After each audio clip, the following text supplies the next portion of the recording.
In the Midwest, the fugitive drug dealer will do anything to avoid capture.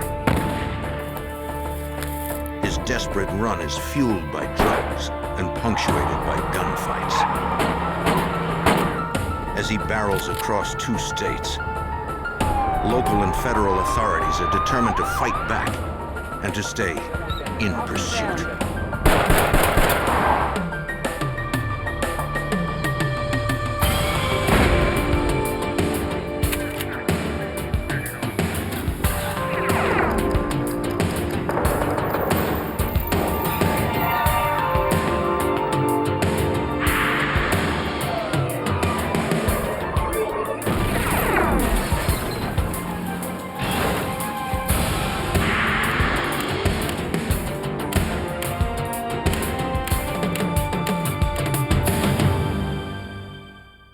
When law enforcement officers become targets, no one is safe.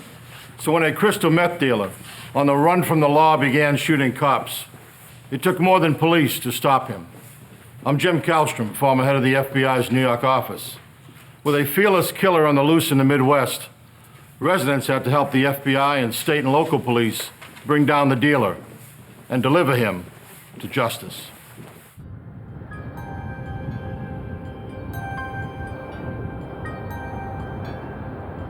On February 2nd, 2000, on the quiet back roads of Lincoln County, Nebraska, Lincoln County Sheriff's Deputy Stan McKnight was on routine patrol when he saw a vehicle rapidly approach from behind. A maroon pickup truck sped past.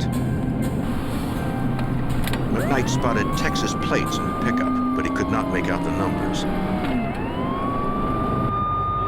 The deputy began cautious pursuit. Recent weather conditions had created black ice on the roads. Without the benefit of streetlights, the roads appeared normal, but were treacherously covered with patches of slick ice. Subject is now turning off on the side Deputy road. McKnight radioed for assistance. Please alert all available units. Several Nebraska State Patrol troopers mobilized to try to intercept the pickup.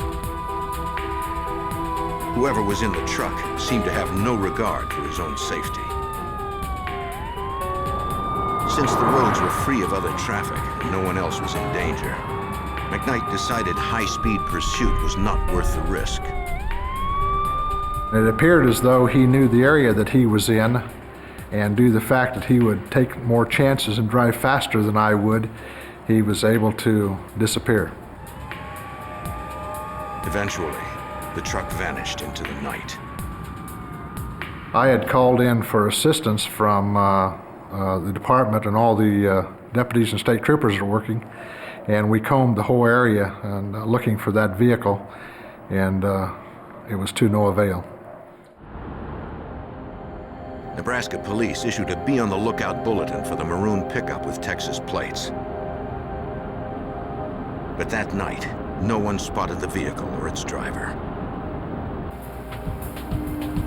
A week later, and 40 miles away in North Platte, Nebraska, deputies responded to a call from a farmer.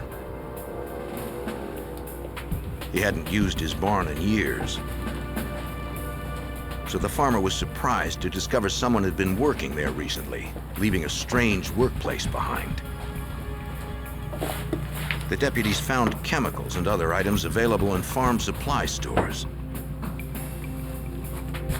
They'd often seen this combination of materials in the area before. They were the ingredients needed to make methamphetamine, an illegal drug. A powerful stimulant, meth is also known as crank or speed. It's easy to make with materials commonly found on farms. In recent years, the Midwestern countryside has seen an epidemic of methamphetamine production, according to Lincoln County, Nebraska Sheriff's Corporal Casey Nelms. Methamphetamine labs are a problem because it's such a rural area, a lot of abandoned farmhouses, farmsteads where people don't live anymore, gives opportunity for these people to go in and manufacture this drug pretty much undetected. The drug is addictive and extremely dangerous. Users feel a temporary high, then intense paranoia and a craving for more. Most users become aggressive and desperate. When meth labs pop up in an area, violent crime follows. During their search of the meth lab in the North Platte barn, deputies found several pieces of mail. They were addressed to Charles Moses Jr. of Nocona, Texas. Deputies contacted Texas authorities asking for information on Moses. They received photos of Moses and learned there were warrants for his arrest for the theft of several firearms. Nebraska investigators also learned Moses drove a maroon pickup truck with Texas plates. The make and model of the truck matched the description of the one that had evaded Deputy McKnight only a week earlier. If Charles Moses was manufacturing methamphetamine, there was a good chance he was using it too. That might explain why Moses drove so recklessly on the night of the chase. The people that use this become very paranoid. They have no pain threshold. Sometimes they're up for days, and they're just a real problem. They're hard to handle. During their rounds in the tightly knit communities in the area, police showed the photo of Moses and asked if anyone had noticed an outsider fitting his description. Some residents reported seeing him in the past.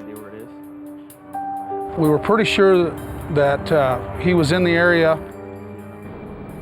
But no one had seen him in several days, and Moses had no local address. At 11 p.m. on February 12, 2000, a week after the meth lab was discovered,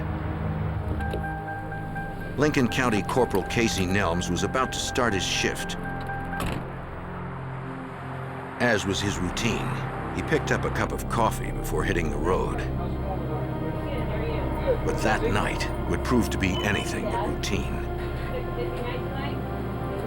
Through the window, Nelms spotted a vehicle that matched the description of Charles Moses's pickup truck. Have a good night. You too. But he needed to get a look at the driver. When he got out of the pickup, he resembled the individual that we were looking for.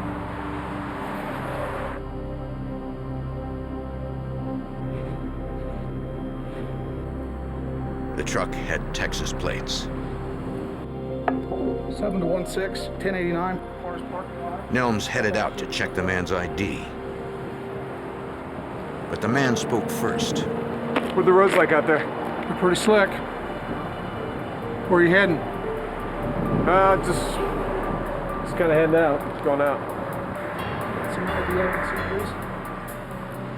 I approached him and asked him if he was where he was going, what he was doing.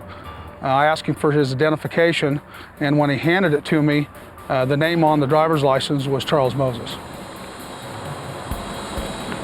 You're under arrest. I really expected that once I got a hold of him in the vehicle that I was going to be able to, take him out of the vehicle without any problem and place him under arrest, but he was just spectacularly strong. I just couldn't do anything with him, except just keep struggling with him to try to keep the weapon away from my face. Moses fired.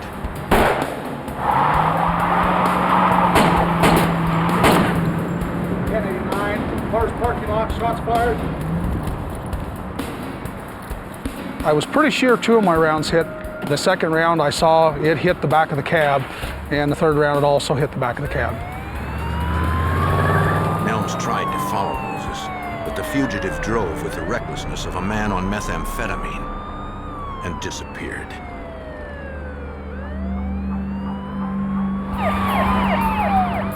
Nebraska State Patrol officers heard the shots fired call and joined the search for the would-be cop killer. Lincoln County Sheriff's Deputy Stan McKnight, who had chased the maroon truck before, heard about the pursuit on the radio. He needed to position himself in a place where he was likely to intercept Moses. There's an area that's commonly called the correction line. It's an area where I could see the best I thought possible 3 different roads intersecting that area. And that was the middle one. I could watch a mile behind me, that one, and a mile in front of me. McKnight waited in the dark, hoping he was in the right place. After about 10 or 15 minutes of sitting there, a vehicle did come from the west at the very road intersection that I was at. And as they got right to the front of my vehicle, I turned my headlights on and I saw the vehicle that was the same identical vehicle that I'd seen less than 2 weeks before. He was traveling in excess of 70 to 80 mile an hour, and being nighttime conditions, it was hard to see him, and he was out of distance to me quite rapidly. Deputy McKnight tried to maintain a visual of the pickup truck. But the vehicle seemed to disappear yet again. McKnight changed tactics. At that point, he had pretty much, got ahead of me. At the same time, I had to slow down and check driveways and intersecting road intersections to make sure he hadn't turned off on me. Then the deputy saw a vehicle's brake lights in the distance. It was idling at an empty intersection. Deputy McKnight called for backup. Moses had already fired at one officer. It was too dangerous for the deputy to advance alone. He waited for the backup officers. Before they came, Moses made his move. One bullet entered Stan McKnight's head. Another ripped through his hand.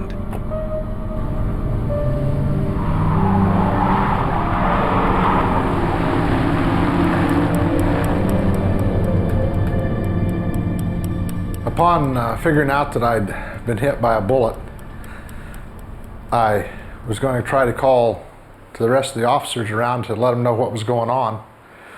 Only when I reached for the mic, I couldn't talk. My mouth was all full of blood and I was starting to choke.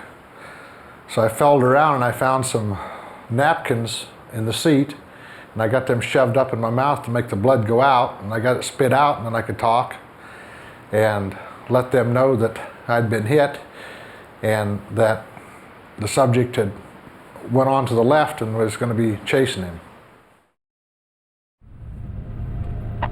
Despite his injuries, Deputy McKnight was not going to give up his pursuit. The wind was coming through the holes in the windshield, blowing glass all over. My left eye was completely shut from blood. My right eye, I was just blinking, but I could still see enough with my headlights to keep going down the road. Based on the coordinates McKnight radioed, several teams of Nebraska State Patrol troopers headed towards stakeout positions in the area. They drove with their headlights and flashers off so they wouldn't alert Moses. Troopers in 2 cars positioned themselves on a dark county road and waited.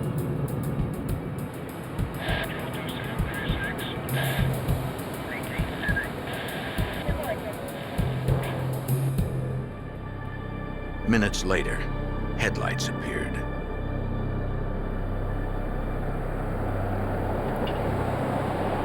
It was Moses.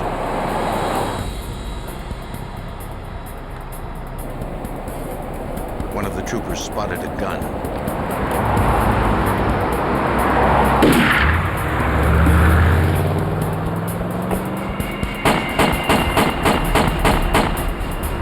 After firing a full clip at Moses, the trooper realized a bullet had torn through his bulletproof vest.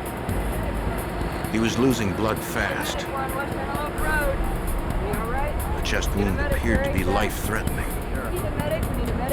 They called for an ambulance from a hospital dozens of miles away.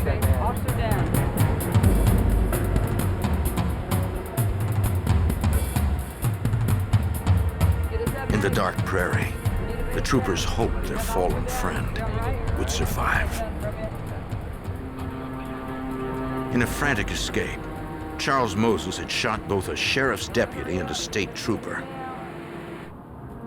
Though gravely injured, Deputy McKnight continued pursuit of Moses, a man willing to kill to stay on the run. In February of 2000, Nebraska authorities confronted Charles Moses, a Texas fugitive suspected of running a methamphetamine lab.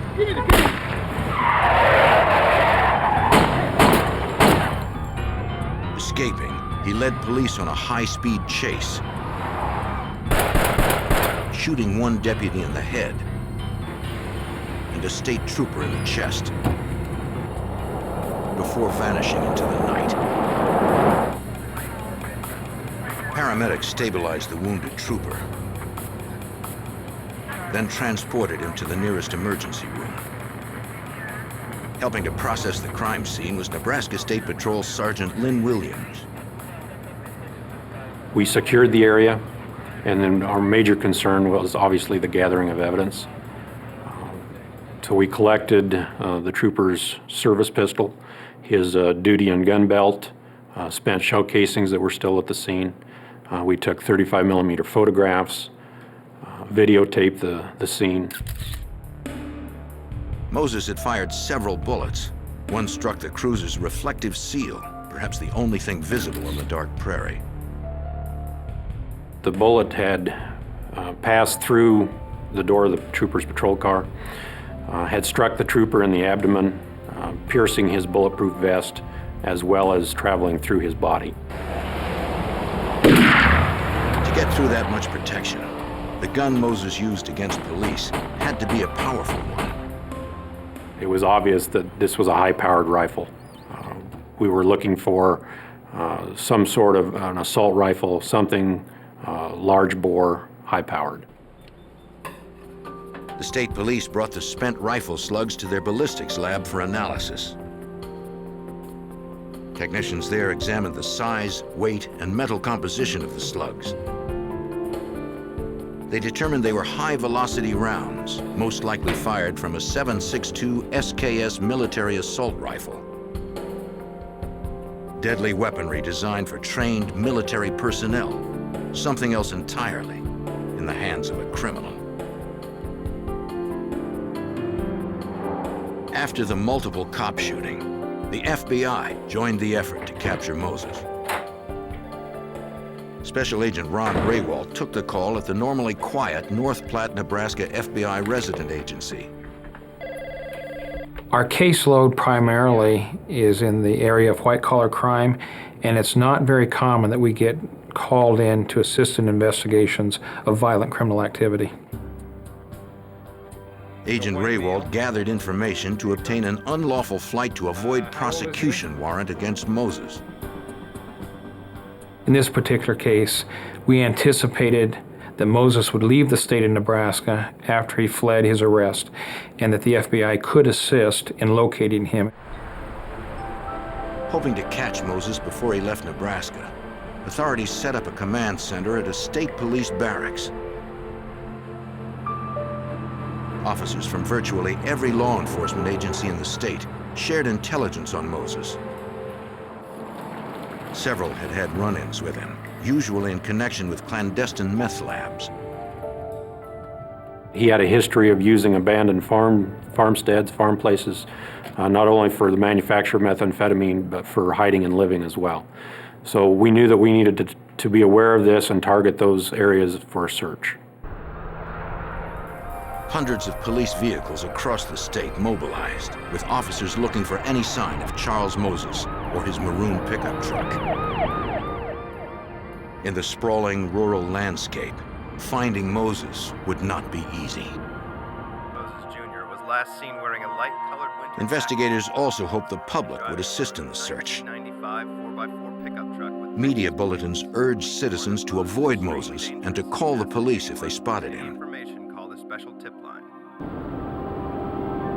In the small town of Dickens, Nebraska, 30 miles south of where the two officers were shot, a young farmer found tire tracks leading to a garage. His parents' car was usually inside. Instead, there was a maroon pickup truck. His parents' car was gone. Recognizing the truck from media reports, the farmer called police. The Nebraska State Patrol confirmed that the truck belonged to Charles Moses and that officers had hit the vehicle when returning fire. The license plate that we were looking for was still displayed on the truck, which was registered to Mr. Moses. It had evidence that it had been shot at with a firearm. The bullet holes were in the back portion of the cab. They had shattered the back window of the cab.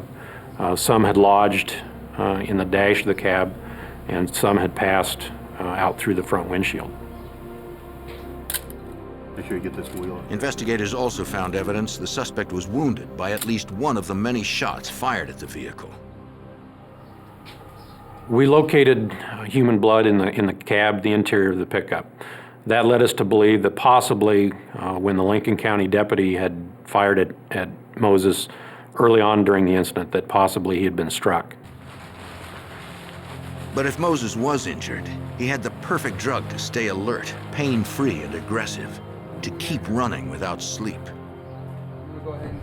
There was a tremendous amount of paraphernalia located in his pickup that deals with cooking or the manufacture of methamphetamine. He virtually had a lab present in the back of the truck. Investigators also found survivalist gear, police radios, and weapons in the truck. What they didn't find was the high-powered assault rifle Moses used to shoot 2 police officers. An hour after the pickup was found, and 60 miles northwest in Ogallala, Nebraska, the Nebraska State Patrol responded to a call from a man who said he was an acquaintance of Charles Moses. He was in a car. I was wondering about you. Haven't seen you for a while. The man said he had seen Moses 15 minutes earlier. Moses spoke to him at a truck stop. He was in a car that matched the description of the vehicle missing from the Dickens farm. So listen. While they talked, Moses heard a radio bulletin that said police were looking for the vehicle. If you see this vehicle, call state I gotta police get out of here, immediately. He panicked and took off. The man said he had waited 15 minutes to call police because he was afraid at first.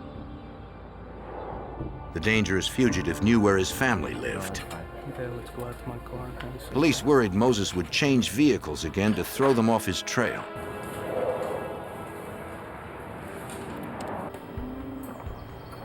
Two hours after the last sighting, and 20 miles south of the truck stop in Paxton, Nebraska, a farmer noticed fresh tire tracks outside a house on his family's farmstead, a house that was closed up and unused. He called his family to ask if anyone had been to the house. They hadn't, but they told him about the bulletins, warning of a dangerous fugitive in the area. They said he should leave the place immediately. A relative on the line heard the farmer talking to someone.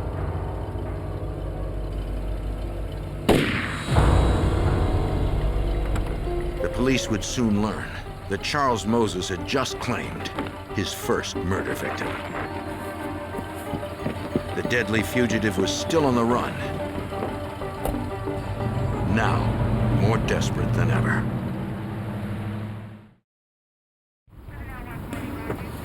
On February 14th, 2000, 36 hours after fugitive Charles Moses seriously wounded 2 Nebraska law enforcement officers, a murder investigation began in Paxton, Nebraska.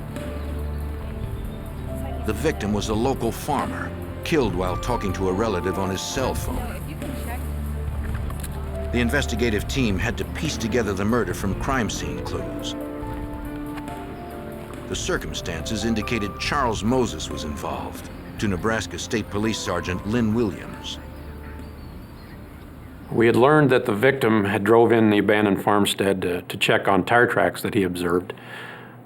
We believed that he surprised Moses, and Moses reacted with that surprise and shot the victim, killing him.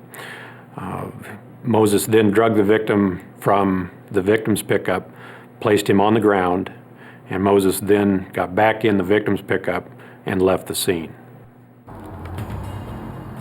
Troopers found tracks consistent with those on the model of truck the farmer drove, as well as broken glass from the truck on one side of the driveway.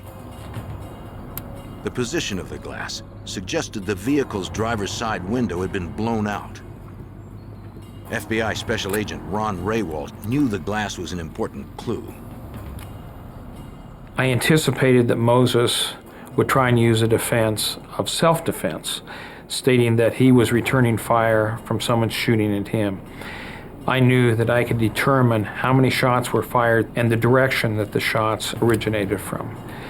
When a high-speed projectile hits a piece of glass and the glass breaks, physical characteristics are left in the glass. This answers questions for the crime scene investigator. It tells them which bullet hit first and the direction of travel of the bullet. The glass would be examined later in the lab.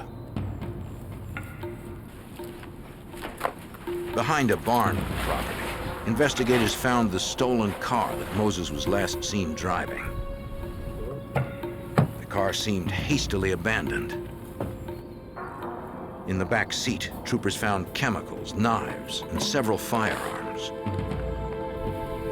It appeared that Moses had switched vehicles after he heard a radio report that police were looking for this car. It was very obvious that Mr. Moses had been attempting to hide or camouflage, conceal the vehicle.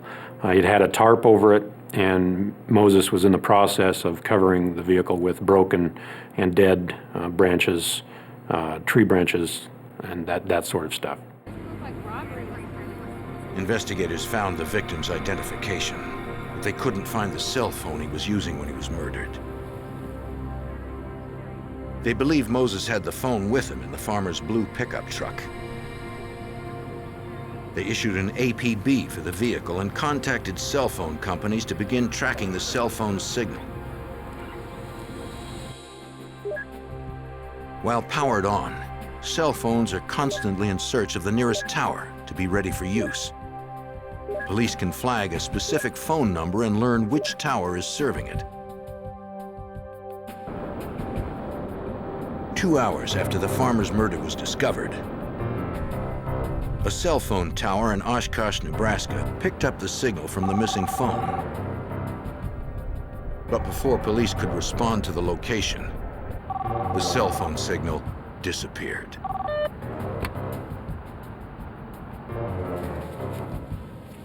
The FBI also studied the glass fragments from the farmstead crime scene. I was able to determine that one bullet had been fired from outside the truck into the truck, and that the bullet thereafter passed through the truck. My examination further disclosed that no shots were fired from inside the truck. This was not self-defense. This was murder. Take a look at this.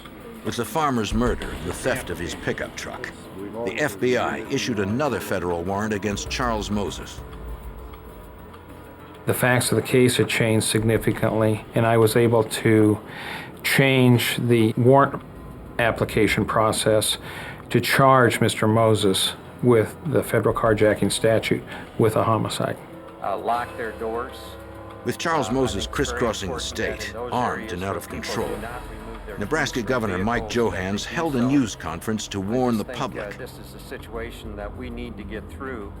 Police are seeking Charles Moses. It was clear the fugitive was ready to kill civilians to get what he wanted. He's considered armed and dangerous. That evening, 80 miles to the west, near the Nebraska-Wyoming border, an elderly woman was enjoying a quiet evening.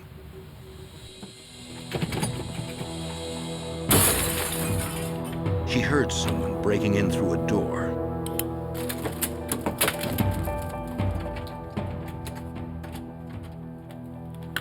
hear an intruder walking through the house, then approaching her bedroom. It was too late to escape, so she did her best to hide.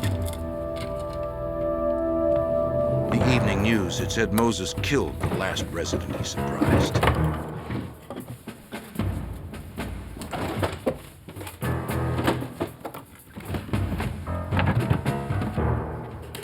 It sounded like he was looking for something, and then left.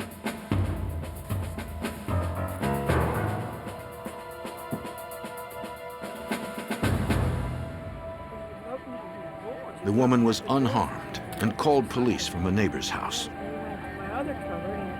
She explained that she never saw the man's face.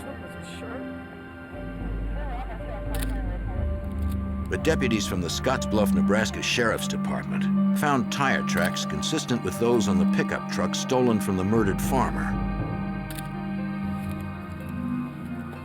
They also recovered automotive glass near the left tire track.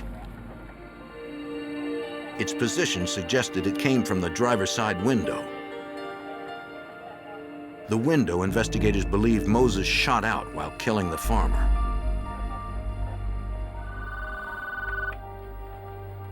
Local officers contacted the FBI about the new development. From the facts of the case and the type of glass left at that crime scene, it was obvious that Moses had been involved in that burglary and that he was traveling in a westerly direction. Moses, and we got his physical description. With Charles Moses believed to be near Nebraska's western border, the FBI notified Wyoming law agencies that a killer might be headed their way. The small town of Lusk, Wyoming, is 20 miles from the Nebraska border.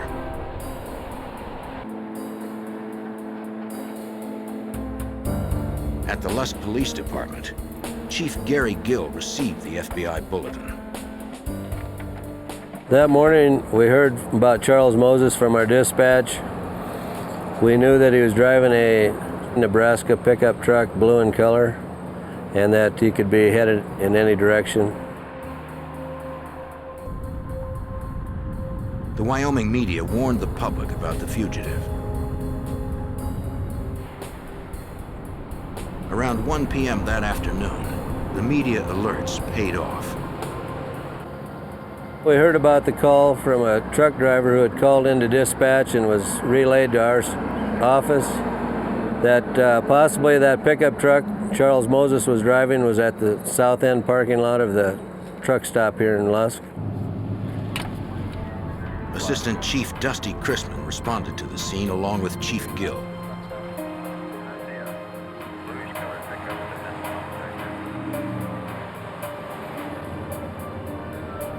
Several vehicles in the parking lot fit the description.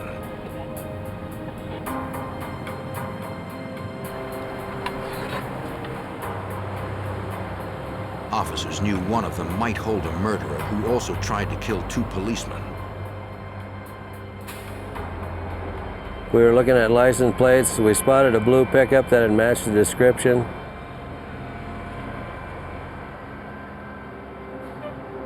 The plates matched. It was the truck. We decided to try to block him in if we could. The officers approached from opposite directions.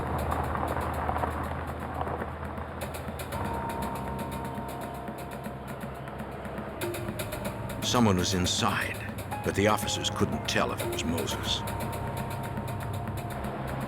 The truck's driver's side window appeared to be missing.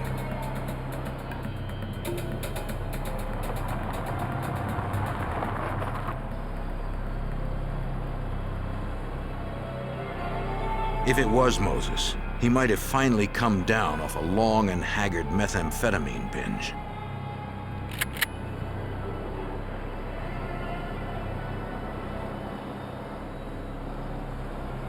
Chief Gill called for backup and waited for more units to arrive. This would be the vehicle I think we're looking for. Then, the driver woke up. He's waking up, he's gonna take off. But Assistant Chief Chrisman couldn't risk firing because from his perspective, he did not get a good enough look to be absolutely sure it was Moses. It meant another chase. Our biggest fears during the chase is when Moses turned onto Main Street and headed north. We knew he was going to be traveling through our business district at more than likely a high rate of speed. And also the fear of maybe losing him once he got through the city limits and headed north on Highway 85. Weeks after Charles Moses' violent spree began, law enforcement once again had him in their sights. After eluding Nebraska authorities and the FBI, suspected murderer Charles Moses had crossed into Lusk, Wyoming. Lusk police were in pursuit. But Moses had a lead on him and never hesitated for a moment. Mr. Moses finally got away from us off Highway 85 onto our ranch road. The road was very rutted up. Our small vehicles with two-wheel drive could not keep up with him in four-wheel drive in the pickup he had. He went down to a ranch place and across a old dam and up into the pastures through fences and things where we couldn't chase him. Authorities lost him again.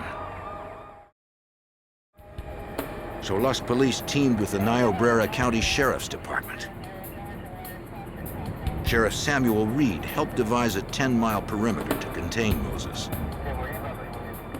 The perimeter was a very large area. We were fortunate in one way. It sat kind of in the middle of three major highways, and we had another county road that dissected it basically in the middle. But they couldn't rush in. We were unsure what his actions were going to be, so we stayed back a ways knowing that he had a high-powered rifle. Every law enforcement officer in the area, including fish and game wardens, manned roadblocks to look for Moses and warned travelers to stay away from him. They also met with residents living in the 10-mile perimeter, asking them to stay vigilant and call police at the first sign of any suspicious activity. I had a very deep concern that if we did not apprehend Moses before it got dark, that we would have a terrible, terrible time finding him. I knew the ranch people that were there. I was very, very concerned for their safety of him entering the house at gunpoint, taking him hostage and shooting them and taking a vehicle and leaving the area. All right, thanks, sir. Although Moses was somewhere within the 10-mile perimeter, the terrain made it too dangerous for deputies to go in on foot.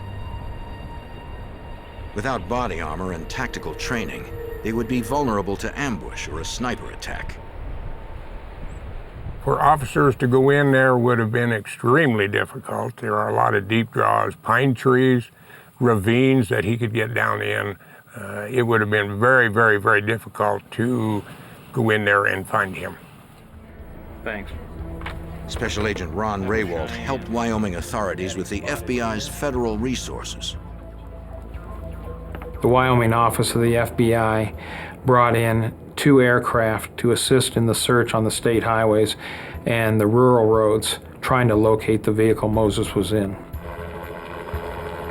Flying a grid pattern over the area, one of the aircraft spotted the truck Moses was last seen driving. It looked like it was stuck in a ravine. A SWAT team from the Nebraska State Patrol was airlifted to the area. Moses was armed with a high-powered rifle. The SWAT team had to move cautiously, man by man. An aggressive fugitive on powerful drugs could be behind any tree, ready to kill. They positioned themselves above the pickup. But they had no visual of Charles Moses. He might be watching them, waiting for a clean shot. They had to start their search from the truck. To stun and distract anyone near it, they fired a flashbang percussion grenade.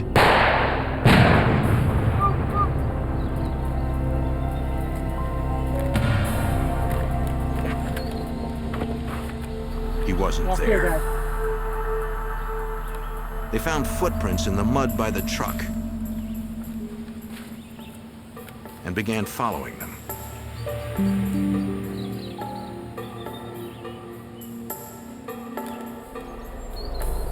But in the trees, the trail went cold. He had eluded us, the people that were right on the scene. He had eluded a SWAT team that had been flown in out of Nebraska. That night, Moses would surface again. At 8:30 p.m., rancher Jim Kramers and his son Justin heard their dog barking at something behind the house. They knew about Moses, so Justin went out armed. Someone was out there. I've got a gun. Don't go any further. From the brief look, they believed it was Moses. The gunman had to be stopped. Justin, take your rifle, go around back, get on the back side of him, and then you do what you have to do. Okay?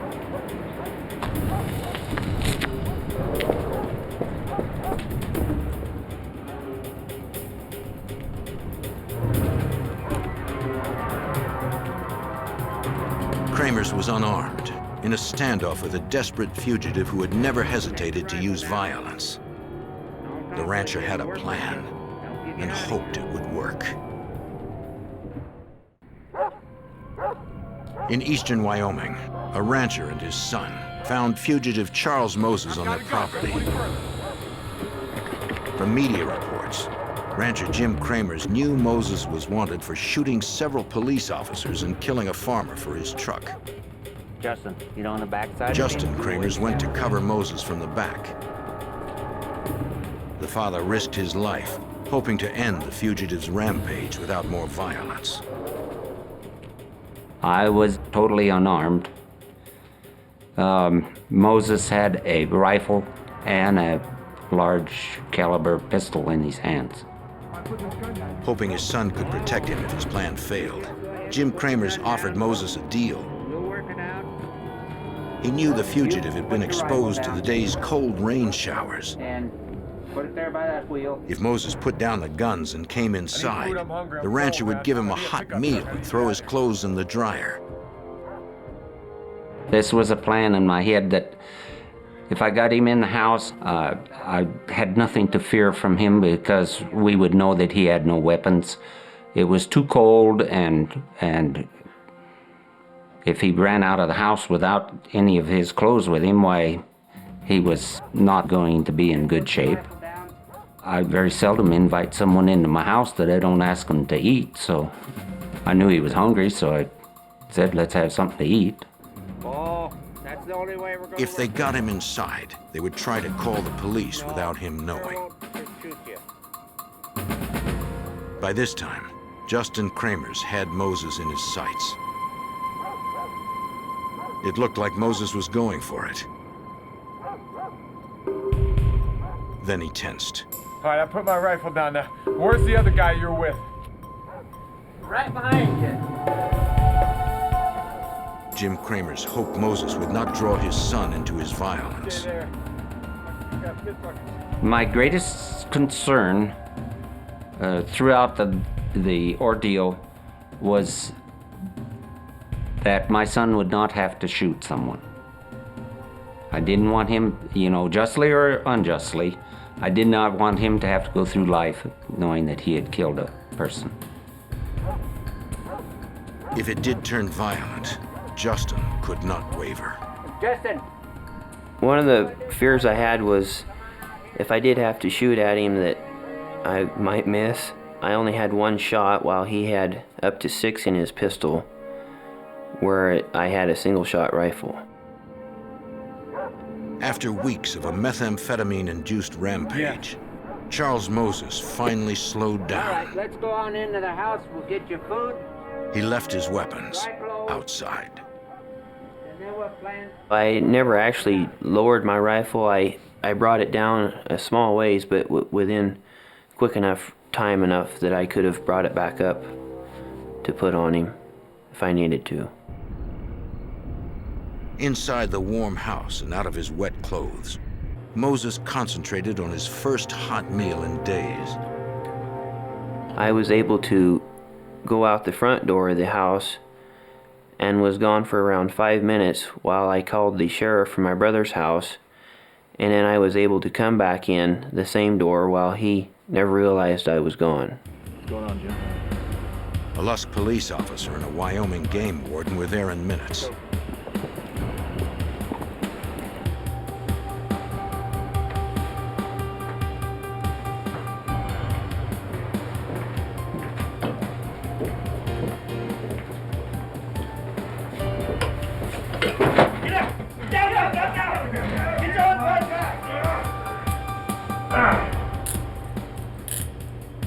Because of the Kramer's plan, the wild, deadly fugitive had nothing to fight with. After a staggering chase across hundreds of miles, filled with burglary, carjacking, gunfights, and murder, Charles Moses Jr. was finally in police custody. As they theorized, Moses had been wounded by Nebraska deputies. At a Cheyenne, Wyoming hospital, Moses was treated for a bullet wound to his shoulder, dehydration, and exhaustion. The drugs he had taken, and the police relentlessly on his trail, had run him into the ground.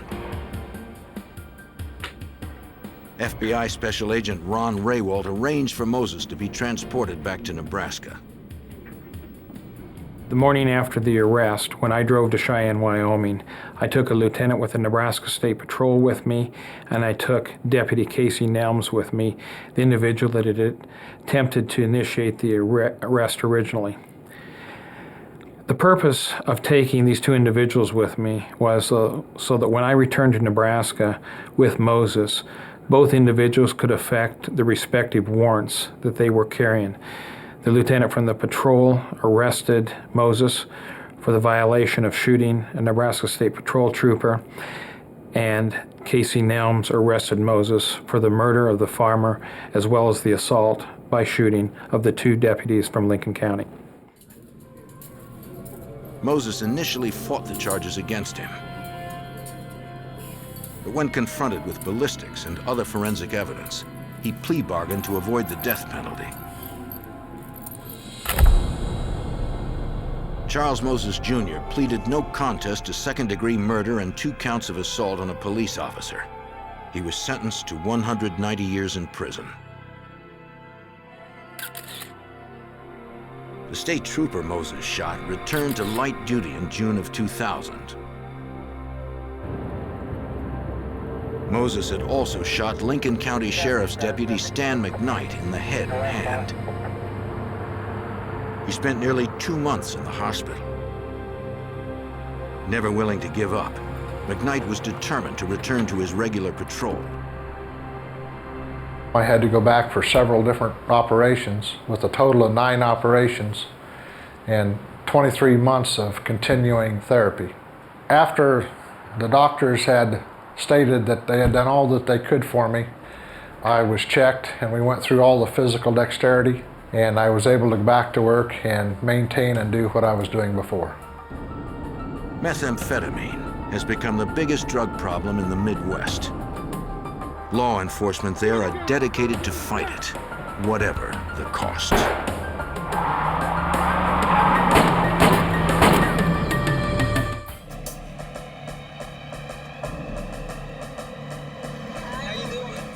A young man vanishes without a trace. Concern turns to terror when the ransom calls begin. Police and the FBI battle a brutal drug cartel, uncovering a deadly crime ring that will do anything to get what they want.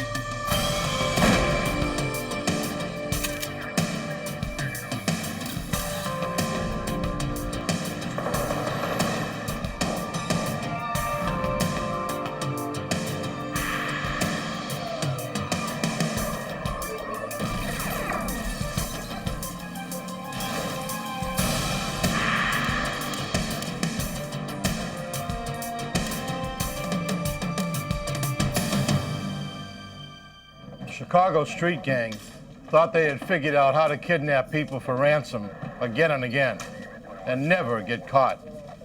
But their one mistake was they underestimated the Federal Bureau of Investigation. I'm Jim Kallstrom, former head of the FBI's New York office. Agents teamed up with one of the victim's brave relatives to break the ruthless gang who destroyed lives for profit.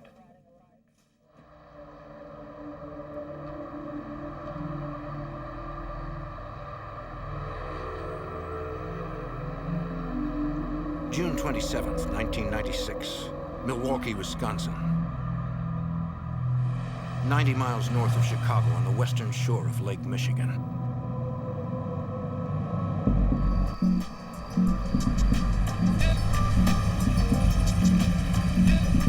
"17-year-old high school senior Jaime Estrada and his cousin Roberto Alvarez pulled up outside a convenience store on the city's south side.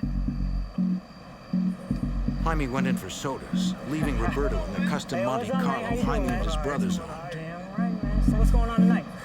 The store was a popular hangout where they often met friends. When Jaime came out, he spotted a girl he recognized.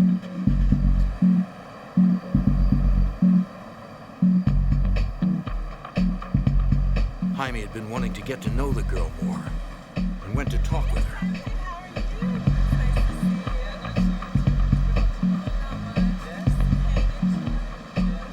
Star catcher in local baseball leagues, Jaime was a popular kid.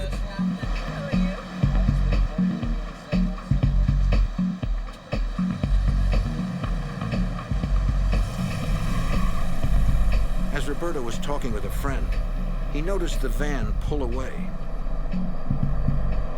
He figured Jaime had left with the girl and would probably be right back.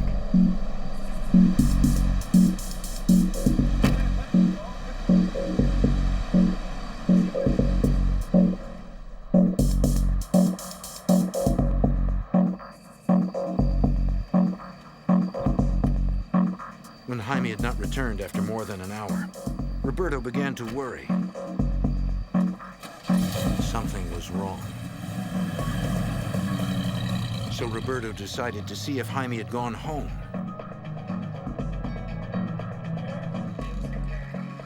He told Jaime's brother Paulo what had happened and found he had not come home.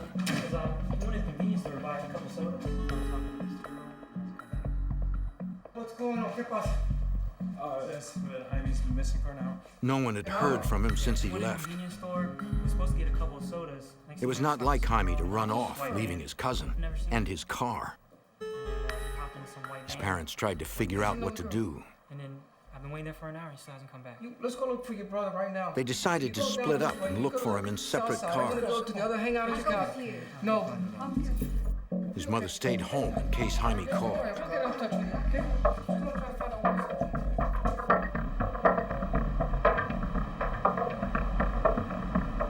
The family searched the area for hours.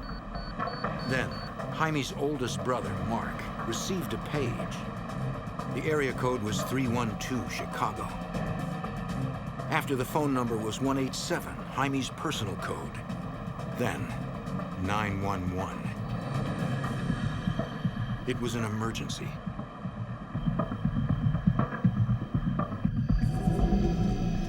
Mark stopped at the first phone booth he saw. He hoped Jaime was all right.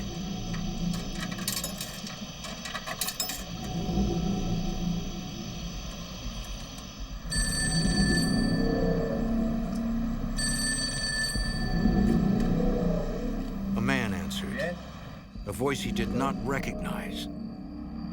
He said they had kidnapped Jaime and wanted $70,000 for his return. The man said they were serious and warned that if the family did not follow instructions, they would cut off Jaime's ears, skin him, and send body parts in the mail. And if anyone went to the police, they would kill Jaime and the entire Estrada family.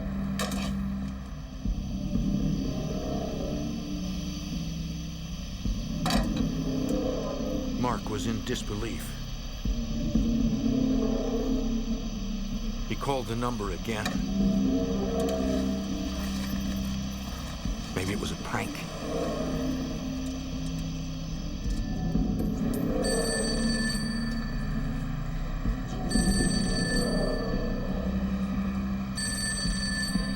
No one answered.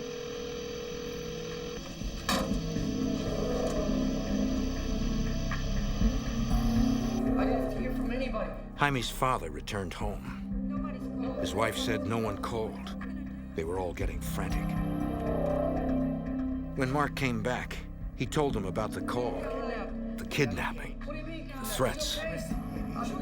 Mr. Estrada wanted to call the police immediately, but Mark told him the kidnappers would torture Jaime.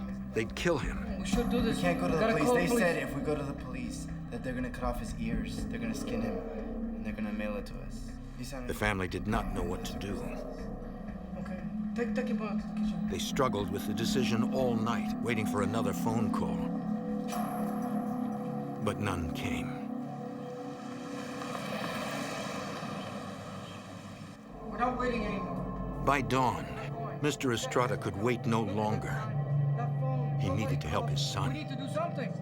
We got to call the police. It had been more than 9 hours since Jaime was last seen. Mr. Estrada decided that he and Mark would go to the police. They had to take the chance.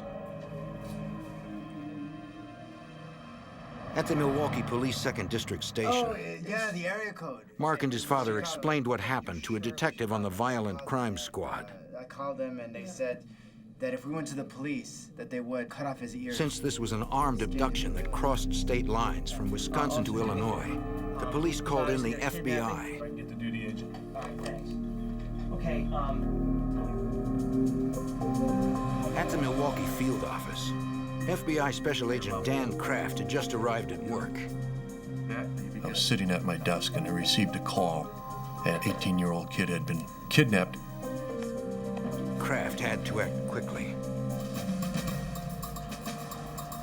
I met with the victim's father and his older brother and tried to take a detailed interview of them based on what had happened, when it had happened, potentially why. I realized that this was going to become a major case. Back at the Estrada house, Why, who is this? Jaime's brother Paulo answered the phone. Who is this?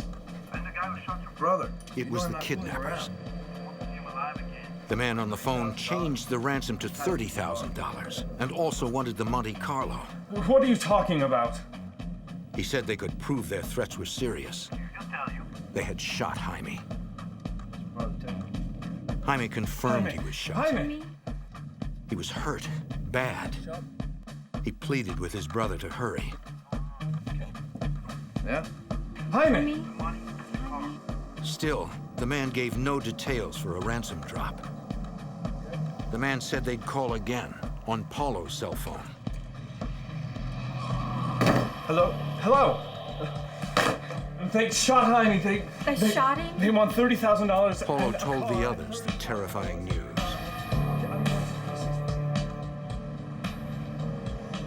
Come on in, have a seat over here. Paulo met his father and brother Mark at the FBI office.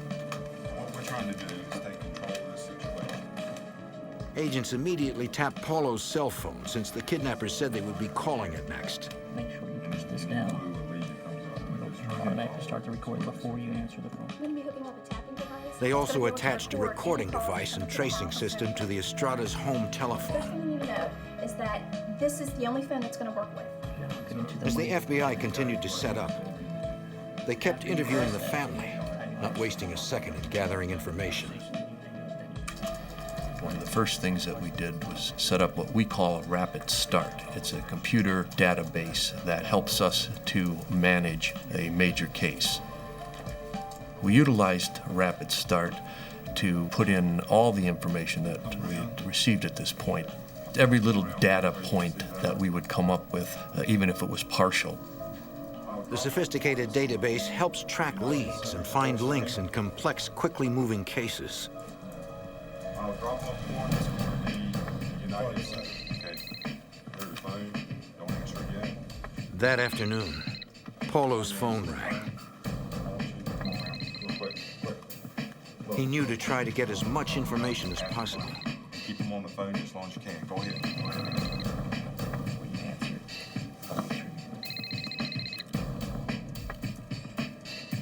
Hello. The caller asked if Paulo had the ransom. The money. No. Paulo said he had about half. Well, He yeah. needed more No, time. the drop is gonna go perfect as scheduled. Jaime? Jaime came on the phone and Jaime. told his brother to hurry. He was bleeding. Tell your brother stop dragging it out. Tell your brother stop changing plans on us, eh? Don't worry, we're coming to get you. We're doing everything we can. You're gonna be okay, all right? You better have it, bro. Hello? They hung up. Should help. While agents and detectives tried to trace the number, the Estradas moved to an adjacent room to wait for more calls. In a kidnapping case, the FBI tries to move deliberately, but not hastily. And we have a tendency to try to slow things down and work at our pace and try to control. When a victim is shot, now you're dealing with a life and death matter, and every minute, every moment becomes critical. 3 hours later, Paulo got another call. Special Agent Kraft was concerned about how Paulo would handle it. These type of situations are extremely stressful to begin with. When you factor in a person who is a relative who loves the victim, cares about the victim, they're going to act on emotions every time, and they can make bad judgments. But despite the threats to his wounded brother, Paulo remained calm. The kidnappers insisted Paulo make the ransom drop of the car and cash at a fast food restaurant in Chicago. They said they'd call back with more details. They hung up. You never want to introduce a civilian into a high-risk situation. I think we should go now. But agents had no choice. Paulo would have to drop the car off himself. But since he would need a ride back home, an undercover agent could pose as a friend to provide at least some protection for Paulo. Escorting you out to the site. The team left for Chicago.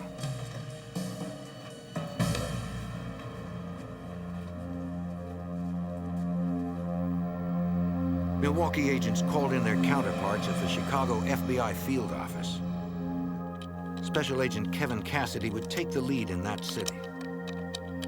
Immediately after that notification from Milwaukee, when we knew the agents were coming, we started to organize our squad.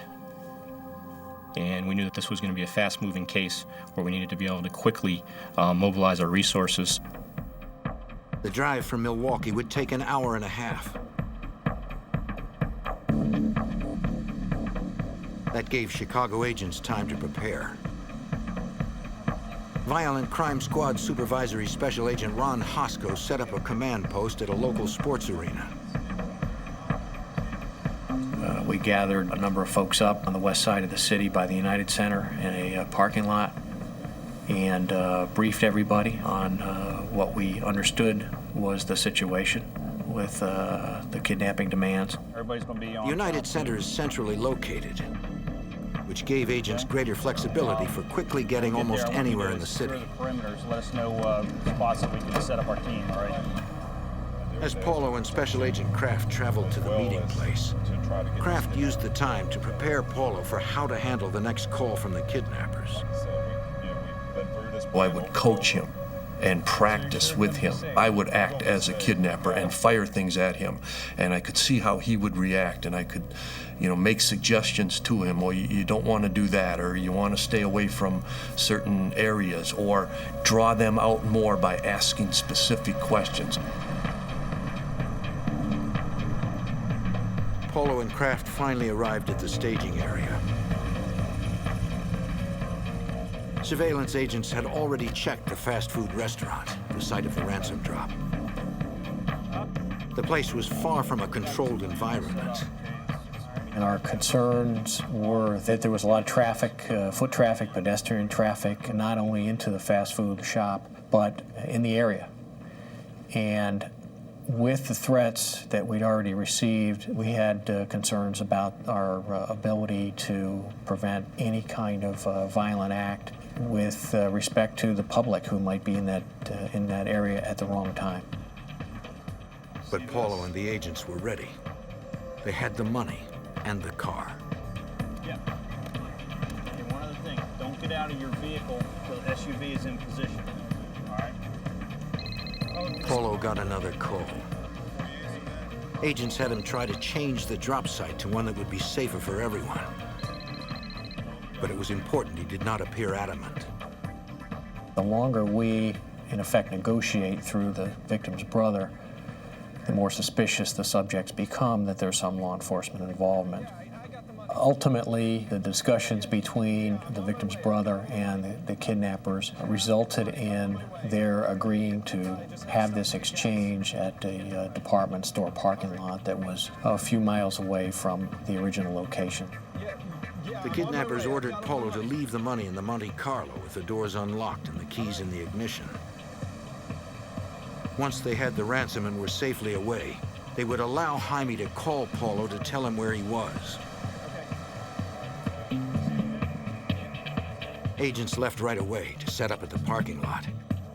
It was an ideal location for protecting the public, but not Paulo. Agents would need to be hidden at a distance around the perimeter. It was Paulo who would have to face the kidnappers up close. But getting his little brother back was worth the risk.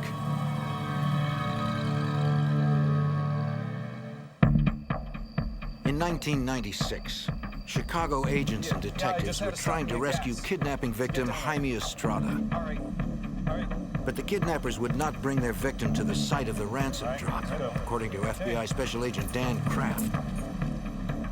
What we generally will try to do is have an exchange, an even exchange, the victim and the money for an even exchange. In this particular case, the kidnappers would not do that. It was not negotiable. It was not something I was very comfortable with, but sometimes you have to bend a little bit to get your ultimate goal. The kidnappers ordered Jaime's brother Paulo to leave $30,000 in the Estrada brothers' custom Monte Carlo in a deserted parking lot.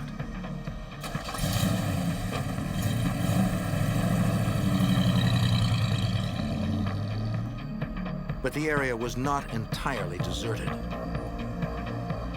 Surveillance units were hidden nearby, watching.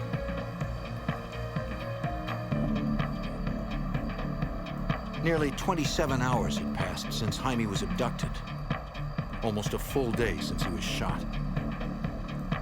Since Jaime needed medical attention, agents could not afford the time it might take to follow subjects or risk losing them. So they decided to arrest the kidnappers when the ransom drop was made. Unfortunately, the size of the location chosen by the kidnappers would make the arrest difficult to pull off. FBI Special Agent Ron Hosko. This was a big, fairly expansive parking lot that was empty. Our vehicles were, from a starting point, on the outside of that lot, trying to maintain a discreet surveillance. So they had a fair amount of open ground that they had to cross to get in there. Agents planned to counter this problem by attempting to keep the kidnappers off balance. And they wanted the car left with the keys in the ignition and the doors unlocked.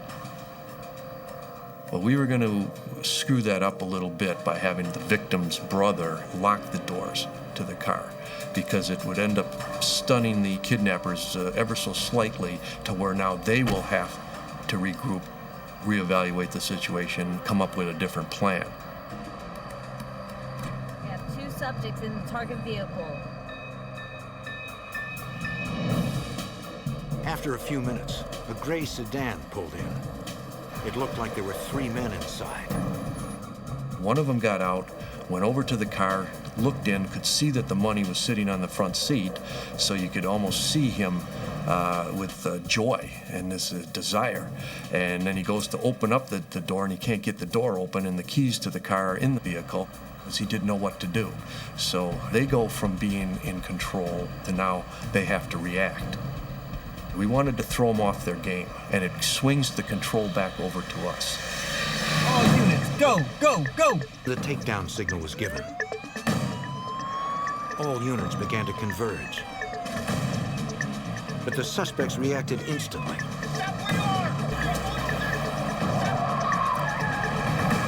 They immediately accelerated away from us before the other surveillance units had an opportunity to close the net on them. Someone in the car pointed a gun at an agent, then threw something out of the window.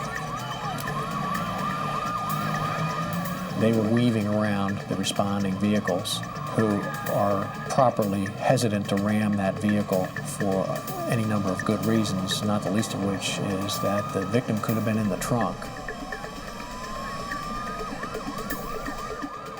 The suspects got on an expressway and tore off toward downtown.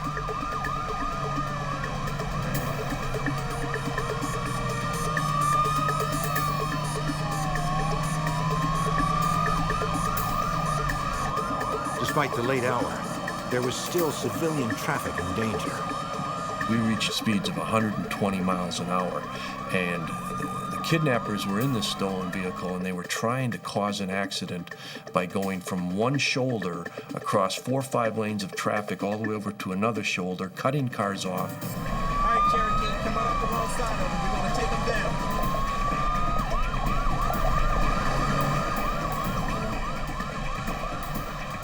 Agents used their training to end the pursuit. And they were able to execute what we call the pit maneuver, whereby they actually bumped the rear quarter panel.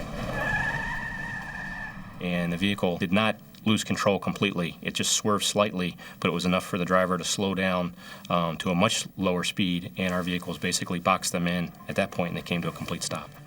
On the highway, agents and detectives surrounded the car. They knew the men inside were armed and dangerous.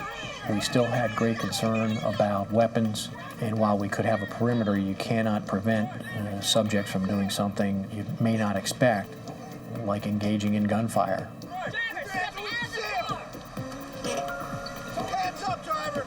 We removed all of the occupants of the car. We ended up finding 3 subjects in the car. They all claimed to know nothing about Jaime Estrada and wouldn't even give agents their names.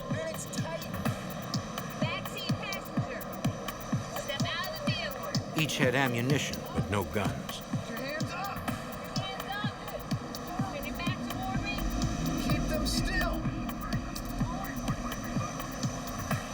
Once they had the 3 men safely in custody, investigators checked to see if anything or anyone was in the trunk.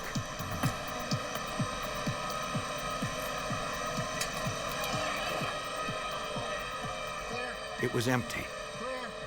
Jaime was not with them. And it was certainly our suspicion that at least one co-conspirator was with Jaime Estrada, that was still holding him. And we needed to identify who that person was and where they were, and do that quickly. Agents ran the license plate number and searched the rest of the car, and discovered a knife and a night vision rifle scope.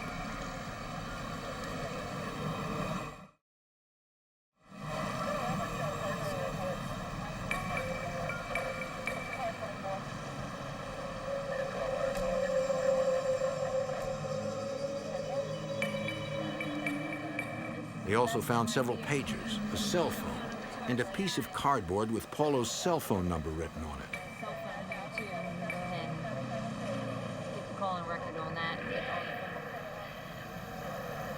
On the roadside near the start of the pursuit, agents located a loaded 9mm semi-automatic handgun, likely the object seen thrown from the suspect's car.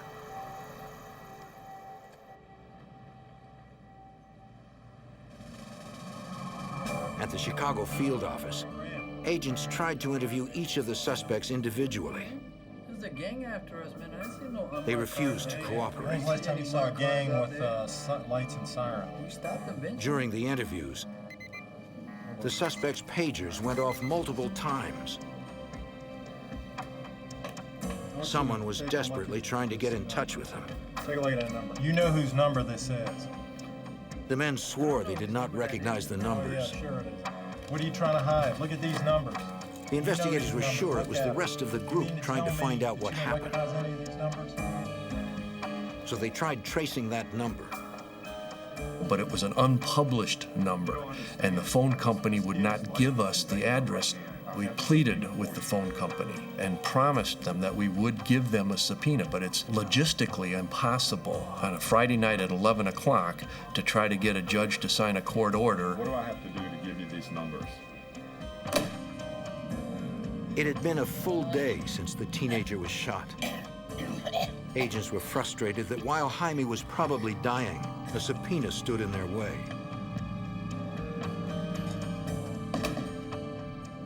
I tried to plead, man to man, father to father. I said, what if it was your child? Wouldn't you want law enforcement to do everything humanly possible? And he just basically said, I don't care. We absolutely swore to him that, trust us, we're the FBI, we will get you the subpoena. The FBI? Could I please speak to a supervisor? And they said, without a subpoena, we're not going to give you the information. The night ended with no lead on where Jaime was. The next afternoon, on the city's west side, someone dumped a body.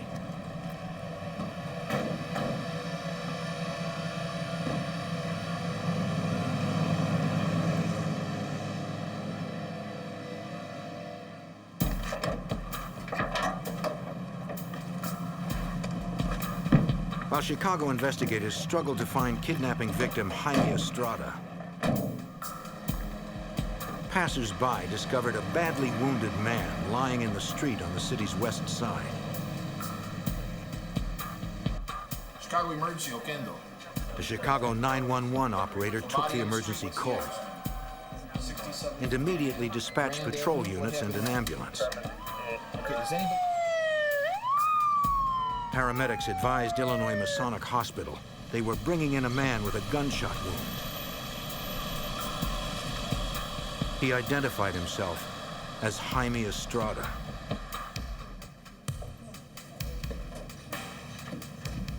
A Cook County Sheriff's investigator arrived at the hospital. The 17-year-old was not only alive, he was still conscious. Yes. The investigator asked the doctor in charge if he could talk with Jaime. Cook County Sheriff's Office, and wondering if I could have... He said Jaime needed immediate surgery, but since the OR was still being prepared, there was time for a quick interview if Jaime agreed. Okay, just a couple minutes. He said he could do it. Okay. Can you tell me a little bit about what happened? Went in a convenience store to get some drinks. He said 2 nights before, he'd gone to talk to a girl he liked. He didn't know her well. While they were talking, the driver pulled a gun. It happened so quickly.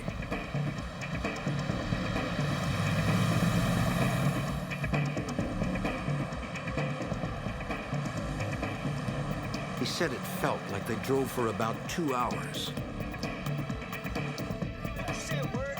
Several armed men beat him. He could not ID them. FBI Special Agent Kevin Cassidy. Jaime did not provide any real detail regarding the identifying features of his kidnappers due to the fact he was blindfolded. Jaime remembered passing 3 toll booths. He told the investigator that about 15 minutes after the 3rd toll booth, the van stopped. The men hustled him into a house or an apartment, he wasn't sure which. It's your brother, man! There they roughed him up some more, yelling about the money he owed them for the drugs. I'll kill you, bro. I'll kill you! Huh? He tried to tell them they had the wrong guy.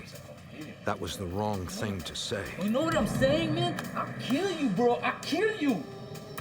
Just give me the number. What's the number, S.A.? Run. Yo, get this guy. Beat him They senseless. demanded the phone numbers to all of his family members. What? I got the number.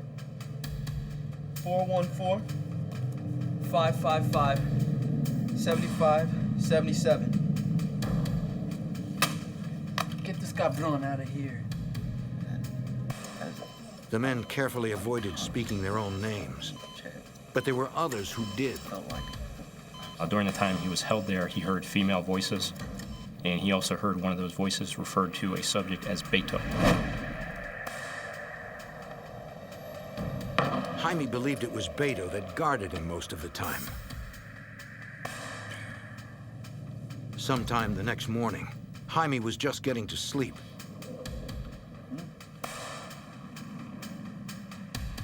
Suddenly, Beto, ¿qué pasó? it took him a minute to realize he'd been shot. Miguel, get them. Cállate, cállate. It even surprised some of the kidnappers. They promptly moved Jaime to a bathroom. You'll be okay. Cállate, you'll be okay, man. Golly. Hey, man, you'll be okay. Hey, man. Hey, look, you're gonna be okay, all right? Here. Put this go on here. ahead, Hold this right here, okay? You're gonna be okay, man. Bro, vente, get the car, bro. Beto, come on, man. Get out of here. God, Dios mío, man. He's not gonna be fine. You're gonna be all right, man.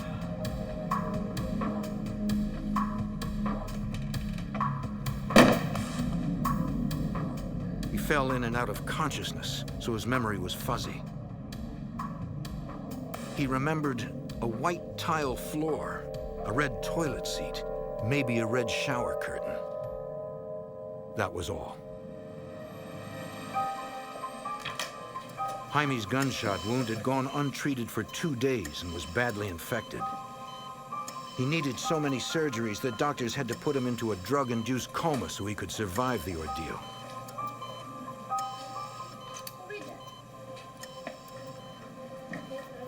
Doctors were surprised at the young man's strength, that he had survived this long.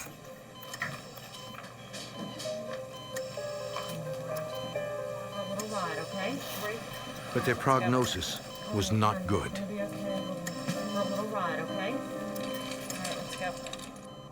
Several suspects were still at large. Meanwhile, on Newland Avenue in northern Chicago, a resident heard a commotion and saw what looked like 2 armed men forcing 2 others toward a van. The captives broke loose and ran. The Jaime Estrada kidnapping case was about to become much more complicated.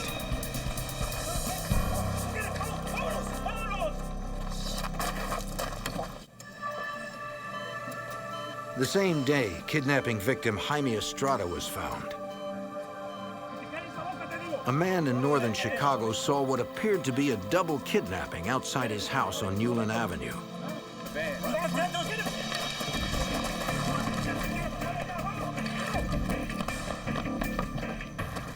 The victims managed to escape.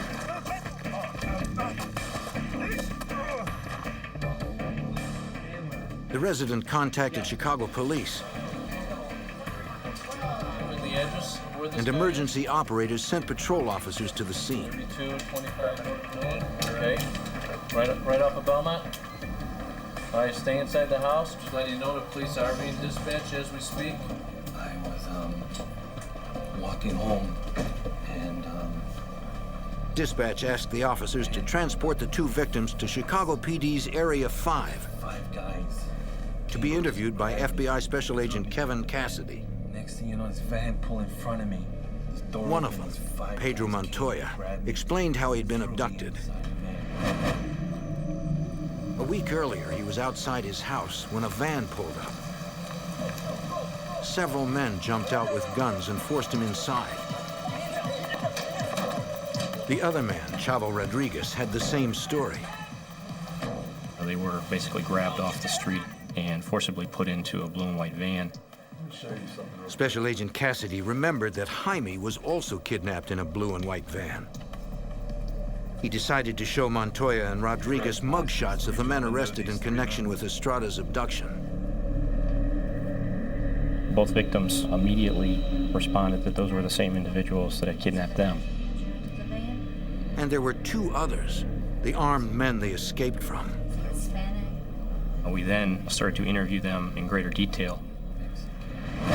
They said they were held in the basement of a house with a 3rd man. All right, just spin them around and put them on the post here. They were all bound to metal poles. Each of their families were called with demands for ransom money and cars. For more than a week, the kidnappers barely fed the men. A diabetic, Rodriguez was affected most.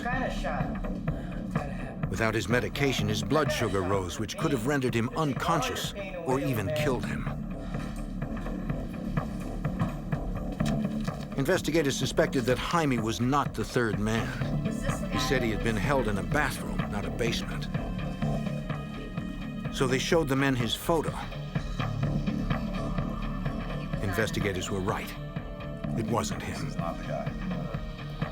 Did he escape with you at the same time? They said the day before, the 3rd man managed to escape by breaking through the duct tape that held him. He freed himself. They never saw him again and did not know who he was. When the kidnappers realized the 3rd man had escaped, they tried moving Rodriguez and Montoya out of the house. Come here, come here. Get out of here. It was then that the men escaped. When asked why they may have been singled out to be kidnapped and held for ransom, I'll be holding back something. neither man had an answer. But consider yourselves lucky that you made it out. Agents obtained a federal search warrant for the Newland Avenue house where Rodriguez and Montoya were held. They collected duct tape bindings, hairs, clothing fibers,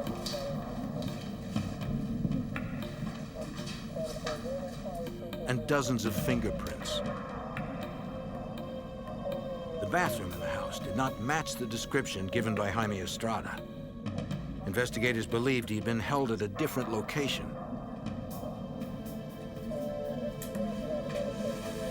Agents also recovered a Norenko assault rifle from the house. A firearms expert determined that the bullet that was recovered from Jaime was consistent with one that would have been shot through the Norenko rifle. In one of the bedrooms, agents found an envelope with a Los Angeles address. Inside were several photographs of a man holding the same Norenko rifle. We took those photographs and put them into an appropriate photo array. We showed that photo array to several of the victims of the kidnappings, and they identified that as the subject that was involved in their kidnapping. Now agents had the face of one of the 2 fugitives, but still no names. Agents then received information from running the kidnappers' license plates. Our investigation led us to find an address in Chicago that was associated with the vehicle. We then had agents go to that residence. FBI agents, man? Agents spoke to Adalia Francisco. She reluctantly agreed to be interviewed.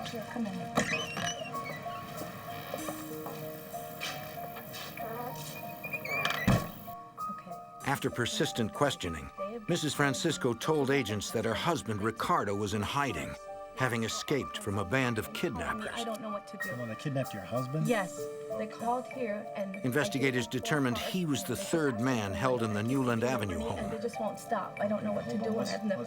Pressed further, she explained why her husband and the other men were being held. And the last one was the sedan that you're asking. Further investigation and intensive interviews led us to determine that there was a nexus to illegal drug activity in each one of these individual kidnappings. Friends of Ricardo Francisco revealed that he was a drug runner. He owed a drug cartel $100,000. Montoya owed $130,000 to the same drug cartel. Rodriguez was not involved in dealing drugs himself. It was his son, but that did not matter to the cartel. His son had owed some money, and they grabbed the dad. In the case of Jaime Estrada, our investigation did not reveal any involvement in illegal drug activity, and we do not believe he had any. It seemed the cartel had been duped by the girl who lured Jaime into the van. Informants identified her as Juanita Gonzalez. The true subject in this case was the girl. She was the one that had ripped off these guys from a kilo of cocaine, and then she tried to save her own hide by laying it off on an innocent person. She just blamed it on Jaime, who was just innocent in all of this. All Jaime's family could do was pray he'd make it through surgery. But 17-year-old Jaime Estrada could not hold on. Infection eventually killed him. This has now become a case of murder. After conducting extensive interviews in the Newland Avenue neighborhood, agents finally identified the 3 men already in custody as Salome Varela, Jesus Ruiz, and Miguel Torres. The man in the photograph was identified as Jose de la Paz Sanchez. The final suspect was known only as Beto. They were still at large, wanted not only for kidnapping, but for murder.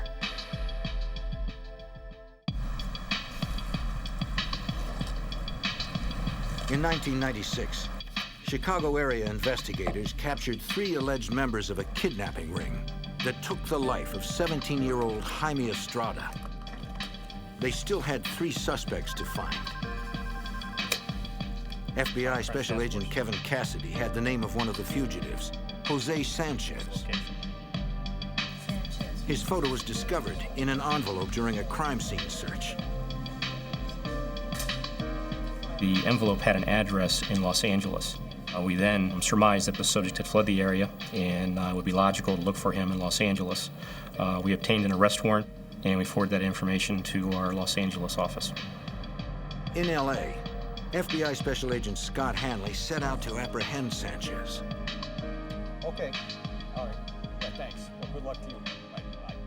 We went out to the location, which was a house in the Echo Park area of Los Angeles. After we'd been on the house for over 3 hours, one of the team observed a male Hispanic individual walk out of the house. But at that time, because of the distance away from him, we couldn't tell if it was Mr. Sanchez or not. We were able to follow him for approximately about a half hour on 3 different freeways in Los Angeles till he finally went to the West Los Angeles area. The man parked outside a home improvement store. Even with a photograph of the suspect, they still could not tell if it was Sanchez. If you've never met the person before and all you have is a photograph, you're trying to look at a real person to match it up with a photograph, and who knows how old that can be. From the photo, they knew Sanchez had a Grim Reaper tattoo on his right upper arm. One of the officers went in on foot to try to get a closer look of the individual. He followed this person in the store. I saw this tattoo of the Grim Reaper.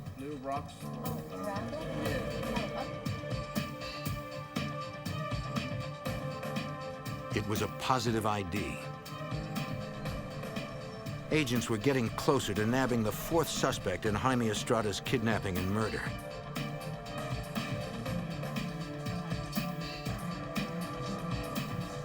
In the end, it was surprisingly simple. Sanchez had been handcuffed before he realized what was happening. He was unarmed and arrested without incident. Sanchez confessed to taking part in Jaime Estrada's kidnapping and was present after Jaime had been shot. When Mr. Sanchez admitted that he knew that Mr. Estrada had been shot, I asked him, well, you know, what was the condition of the boy? And he said, well, you know, he was talking to us. And I said, well, what did he ask? And he says, well, he asked, can I take him to the hospital? And I says, well, why didn't you do that? He says, well, I didn't know what to do. He also admitted to the other kidnappings and said they had been ordered by a drug cartel as a way to collect money owed to them. Request that your lawyer be present before you answer any further questions. Chicago investigators then began to intensify their search for the man known only as Beto. They conducted dozens of interviews with associates of the three men already in custody. They revealed that Beto had a sister, Monique Jimenez. Facing accessory charges, she cooperated. Do you know anybody named Beto? She said Beto's real name was Luis Carreno. Have you been back? The sister was able to describe some of the circumstances of Jaime's kidnapping, particularly the shooting. She advised that she was in the apartment at the time and had heard the shot and saw Jaime shot. And she advised that the person that shot him was in fact her brother.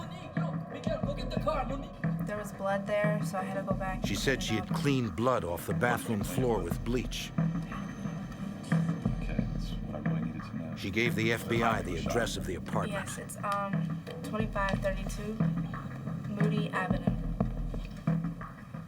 An evidence response team processed the apartment, collecting samples, including the grout between the bathroom floor tiles.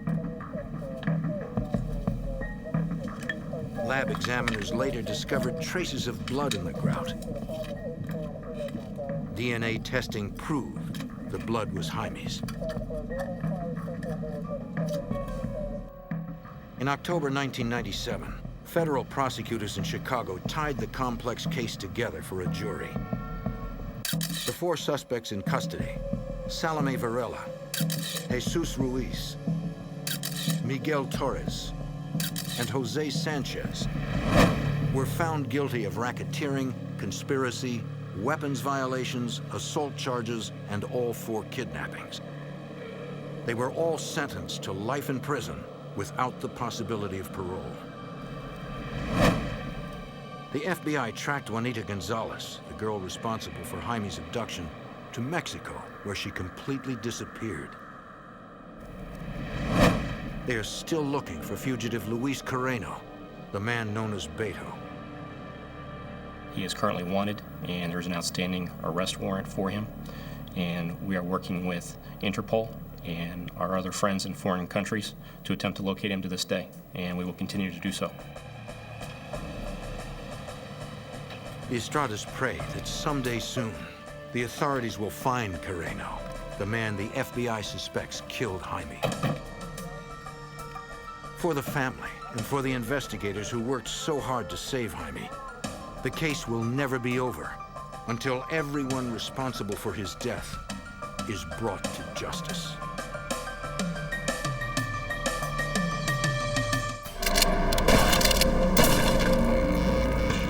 A ruthless grab for power tears a city apart. A crime family splits in two as the young and the old fight to the death. The FBI is caught in the middle as they infiltrate the syndicate in a desperate attempt to end the brutal war raging on the streets of Philadelphia.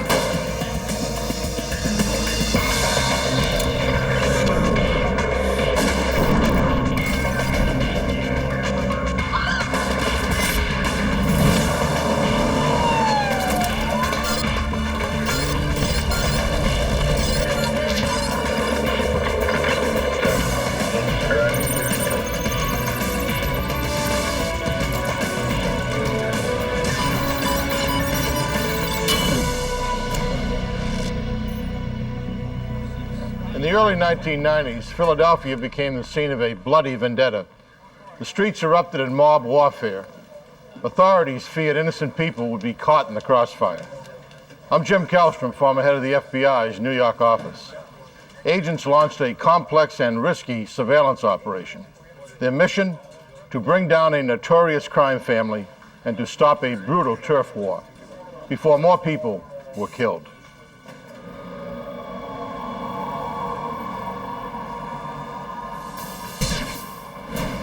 '90. A quiet morning in South Philadelphia, Pennsylvania. Joe Andruzzi is being wired by the FBI. He's a 20-year-old accounting student at LaSalle University, and he's in trouble. He's been betting on football through a mafia bookmaker. He was winning at first, but his luck turned sour. He owes the mob $1,000. It's a debt he cannot pay. You understand? I don't think you do, son. I don't think you got it at all. But you understand what's going on here. In way over his head and afraid for his life, Andruzzi contacted the FBI and asked for help. Get the money, kid.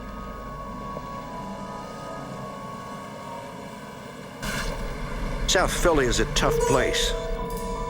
Not the kind of place where you want to cross the mob.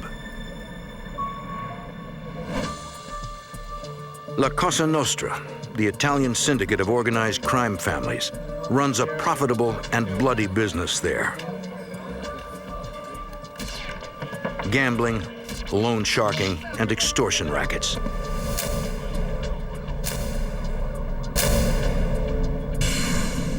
For years, South Philly was run by Angelo Bruno, known as the Gentle Don because of his dislike of violence. He took over the city in the 1950s. He was brutally murdered in 1980. The man suspected of being behind the hit was Nicodemo Scarfo. Nicky Scarfo took over Bruno's empire. He was a cold-hearted killer who ruled the city by violence. But now Nicky Scarfo is in jail. The FBI wants to find out who is running the Philadelphia mob while the boss is behind bars. Andruzzi's problem with the loan shark gives the FBI the perfect opportunity to collect new information on the organization.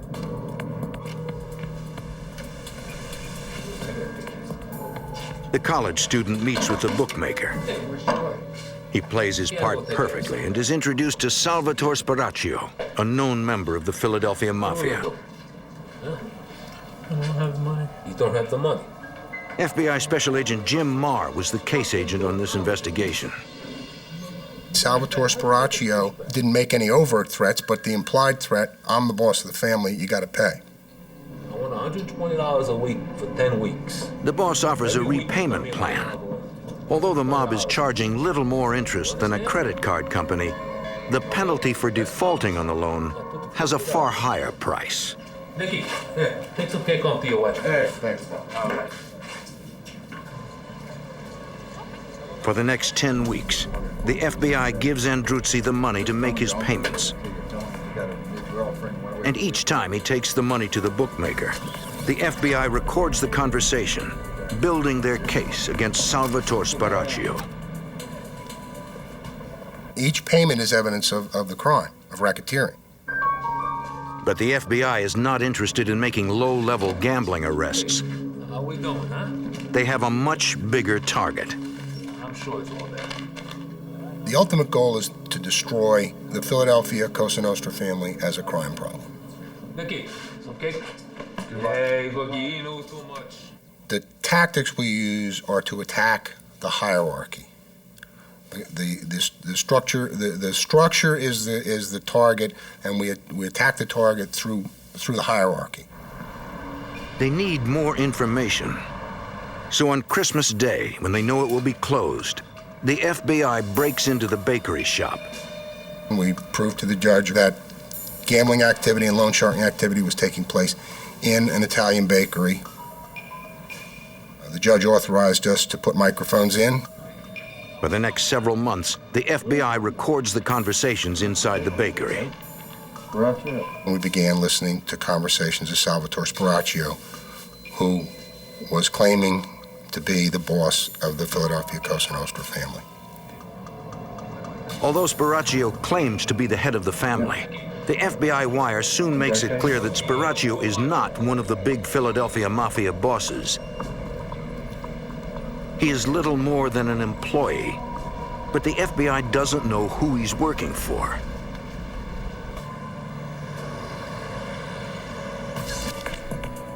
Thinking he can lead them to his boss, The FBI surveillance tracks Sparacchio to a law office in Camden, New Jersey.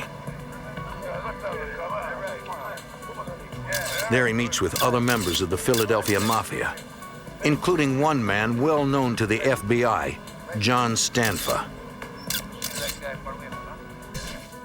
John Stanfa is a Sicilian immigrant and a made member of the Sicilian Mafia. He worked as a driver for the late Angelo Bruno, aka the Gentle Don, former head of the Philadelphia family. Stanfa was implicated in the murder of the former Mafia boss in 1981 and was apprehended in Maryland. He was convicted of perjury in his testimony before a grand jury that was probing Bruno's death. He went to jail for 8 years. When he was released, the Philadelphia Mafia put out a contract on his life for the killing of Bruno. Special Agent Fred Walsh is a member of the FBI's organized crime squad.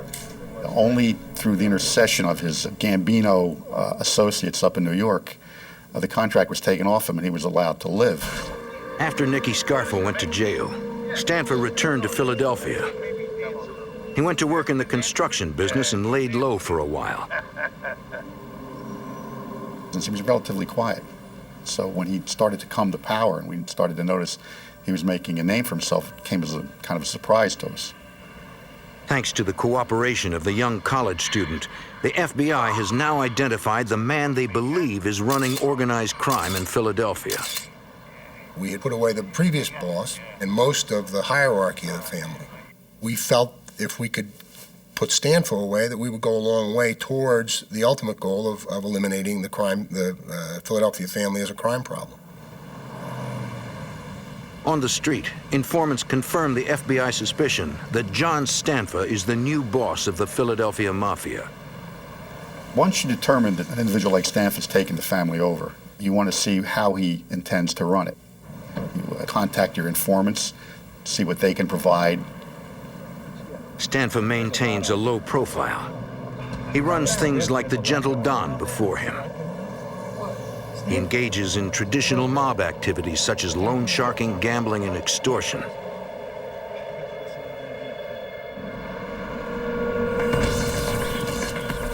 The FBI wants to find out where he is conducting business. According to FBI informants, high-level secret mafia meetings are being held in the lawyer's conference room. Informants told us that that's where they were meeting, that they felt secure there. Since it was a lawyer's office, they felt secure there from FBI eavesdropping. We decided that it would be a very, very good place to put microphones. Agents prepare an affidavit to wire the premises. We recognized that intruding into a lawyer's office was extraordinary.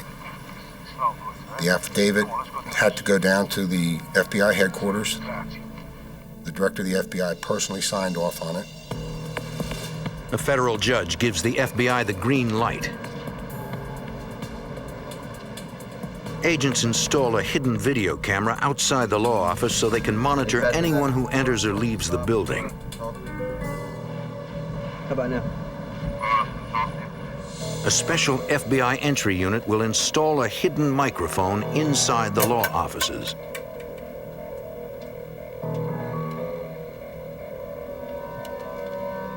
Agents make a surreptitious entry into the second-floor suite. In terms of the actual entry into the premises, it's what I regard to be one of the most dangerous things the FBI does, because you're burglarizing someone else's property. Although you have authority to be there, the person, if you encounter someone, he doesn't know that you have authority to be there. Inside, the agents fear they've been discovered. An armed deputy sheriff is inside the building. The night before we went in, the re-elect the sheriff campaign moved into the ground floor. The agents making the entry were surprised by a deputy sheriff. Fortunately, they were able to conceal themselves. He got in and got out before there was any problem.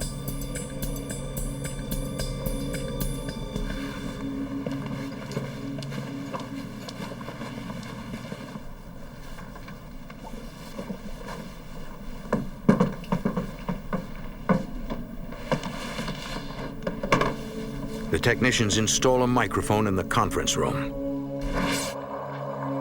The surveillance agents will first try to identify each suspect and determine their roles in the organization. There's 18 FBI agents who do nothing but physical and photographic and video surveillances. Most of their work they did for the organized crime squad. So we've got a lot of manpower out there, and we've got people who know how La Cosa Nostra works. And we can a lot of times figure out a hierarchy just by watching the way that they behave towards one another. That, coupled with information coming from informants, can tell us who the hierarchy is. Agents monitoring the conversations have to match the voice on the wire to the face in the video surveillance. John Stanford was very easy. He had a very heavy Italian accent, so it was very easy to figure out when he was speaking. But the agents have a problem. The conversations we intercepted in the office indicated to us that they were leaving the conference room and going somewhere. After going to all the trouble to plant the wire, the mob boss moves the meetings. The surveillance agents will have to find out where the meetings are now taking place. They will have to place another bug. They're gone. They're somewhere else.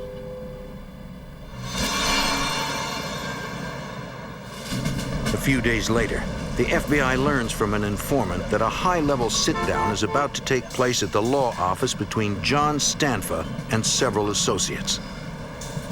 They need to get the new bug in place before the meeting.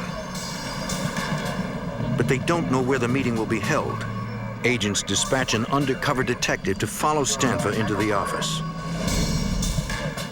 Philadelphia detective Mark Pinero gets the job. We try to come up with a reason to actually go into the law firm to get a closer look at what was going on.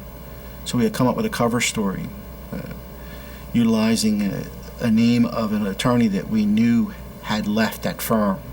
But it does not go exactly as planned. This unknown individual held the door for me to go in first, which kind of set me back because I wanted to go in second. I wanted to see where they were going before I was attended to. But I was relieved when I walked in and the receptionist greeted John Stanfa, and John Stanfa told her, "Let him know I'm here." And the receptionist immediately keyed her intercom and let the lead attorney of this law firm know that John was there and to send him in. So not only was I able to get her to identify John Stanfa, I was able to stand there and watch him go down to the actual office of this lead attorney at this law firm. That's good. That's real good. Okay, lock it on. Thanks. With this information, a federal court approves an affidavit for a second break-in at the office. Agents install hidden microphones in the attorney's office.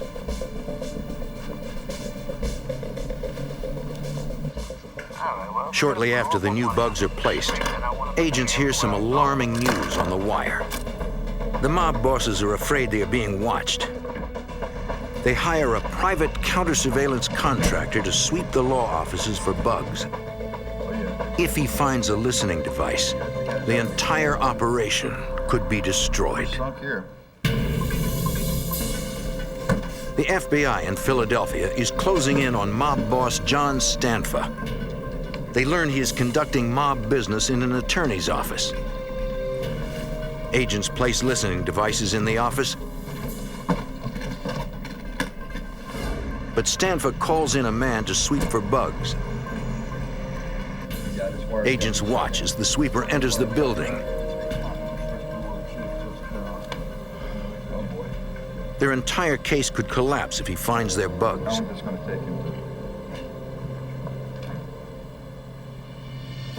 Here they come. What's going on here? But after a few tense minutes, the private contractor completes his sweep without finding anything. We'll be able to. It sort of brought a smile to everybody's face because they basically brought in an expert who didn't detect anything. So that would bring a sort of a feeling of ease on their part. And I guess our expectations were that they would be even more at ease to discuss further criminal activity. Now, with microphones in the conference room and the lawyer's private office, the information begins to come in. The FBI learns that John Stanfa is having problems with a group of young mobsters. Born and raised in South Philly, their allegiance is still with Nicky Scarfo and the Mafia regime before Stanfa took over. They are known as the Young Turks. As far as they're concerned, Philadelphia is and always has been their turf. And the Young Turks deserve to be running the crime family, not newcomer John Stanfa. I always do the best job. Joey Merlino is the boss of the Young Turks. Michael Changlini is the #2 man. Joey and Michael have known each other since grade school. FBI Special Agent Gary Langan is the co-case agent. They didn't like the fact that John Stanfa, who what they considered an outsider, would come in and take over the mob family.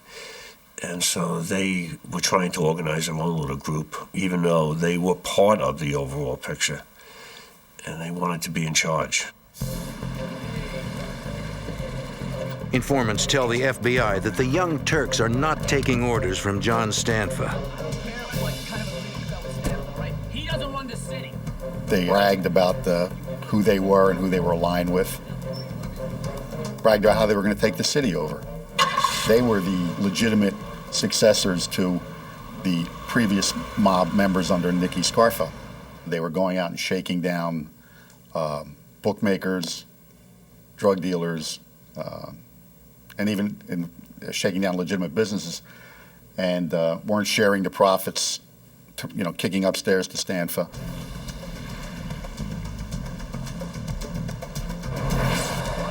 The Young Turks feel they're entitled to run the city and the Philadelphia Mafia.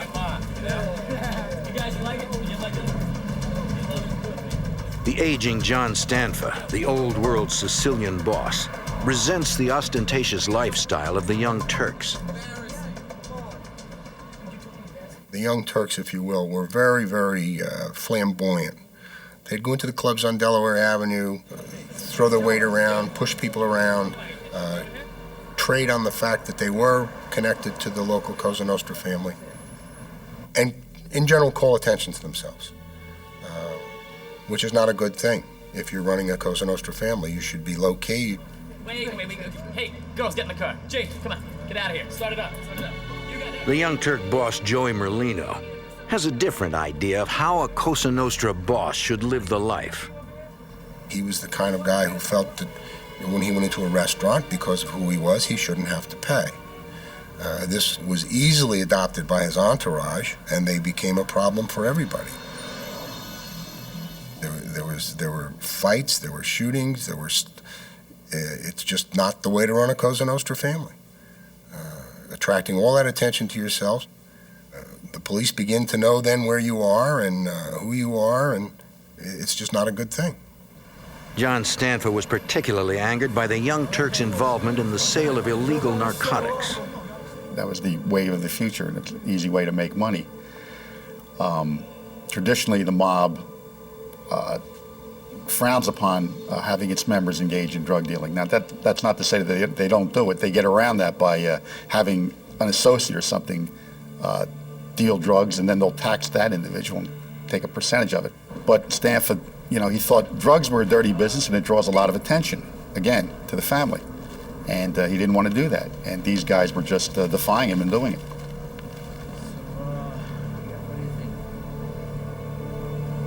Once we heard that there was friction developing, we were looking to see how Stanfa was going to handle it. Okay, was he going to be aggressive and, take extreme measures? Or was he going to try and mollify these people and quiet them down and get them under his wing, so to speak? But Joey Merlino isn't going under anyone's wing. The Young Turks strike back at Stanfa.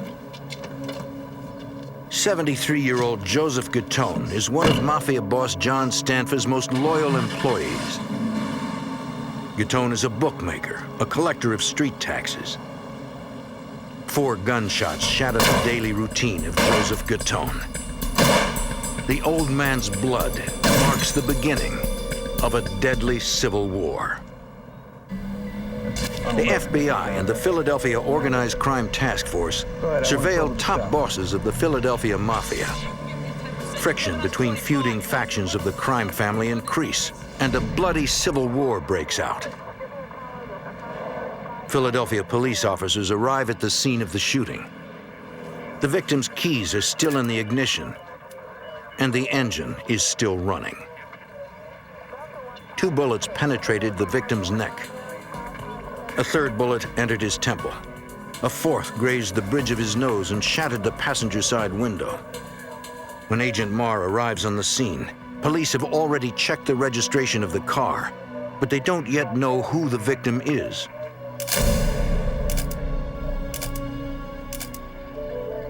Agent Marr recognizes the victim from previous investigations. Gatone is a longtime member of the Philadelphia crime family, currently under the leadership of John Stanfa.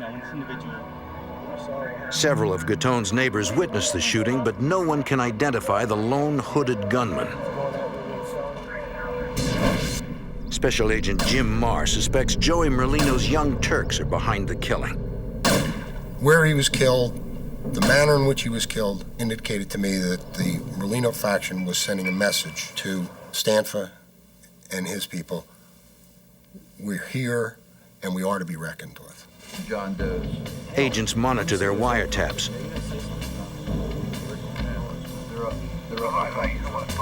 But no one is talking about the murder. Special Agent Fred Walls.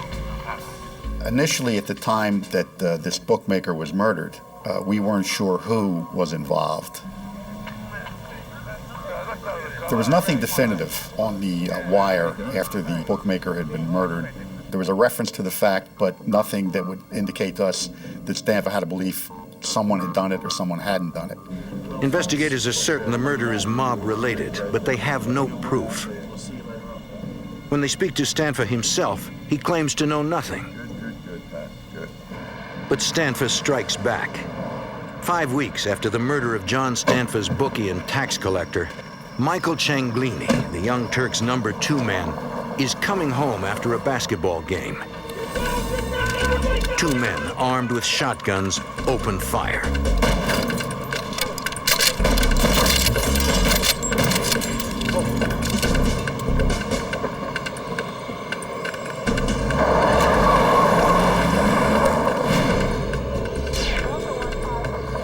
Somehow, Cianglini, his wife and 2 children, were uninjured in the attack.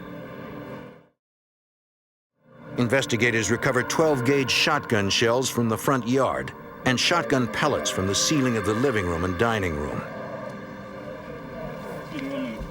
Despite the brazen attack on Cianglini and his family, he won't cooperate with the detectives. He wasn't going to say anything. They just don't talk to law enforcement. They feel they're going to handle it themselves. It's business, okay, and it's none of our business. So you're not going to get anything out of them. The Young Turks' number 2 boss isn't talking. But the FBI suspects the attack is payback for the murder of John Stanfa's bookie. After the bookmaker's murder and then the attempt on Michael Cianglini, we believed that we were going to see an increase in violence. There was going to be a potential mob war. Fearing this, the FBI petitions a federal court to expand the eavesdropping. In the spring of 1992, they get the court order they need. Agents place bugs in 7 new locations, including lawyers' private offices, the law library, the television room, and the lunchroom. I don't know, they look good. The new wires immediately start paying off. How we going, huh? Early in May of 1992, FBI cameras catch Stanfa arriving at the law office with his consigliere and Joseph Cianglini, brother of the Young Turks' second-in-command. Inside, John Stanfa angrily announces that he knows the Young Turks are looking for him. They want him dead. But Stanfa doesn't want a war. He wants to make one last attempt at diplomacy. His first move is to make Joseph Cianglini his new underboss. I guess he thought, as a concession to them, he would be able to control them. There's a saying, keep your friends close, keep your enemies even closer. This was the way to keep an eye on them. We fully anticipated that we were going to see an increase in violence, but we were surprised by what did happen. Informants tell the FBI that Stanfa invites Joseph Cianglini's younger brother Michael and the young Turk boss Joey Merlino to a secret meeting. Here, Joey and Michael become made members of La Cosa Nostra. You have to swear to place the family before anything else in your life. God, your own personal family, your mother, your father, your wife, your children. If the family calls you, you come before them. Now, as made members of La Cosa Nostra, the two young Turks enjoy special privileges.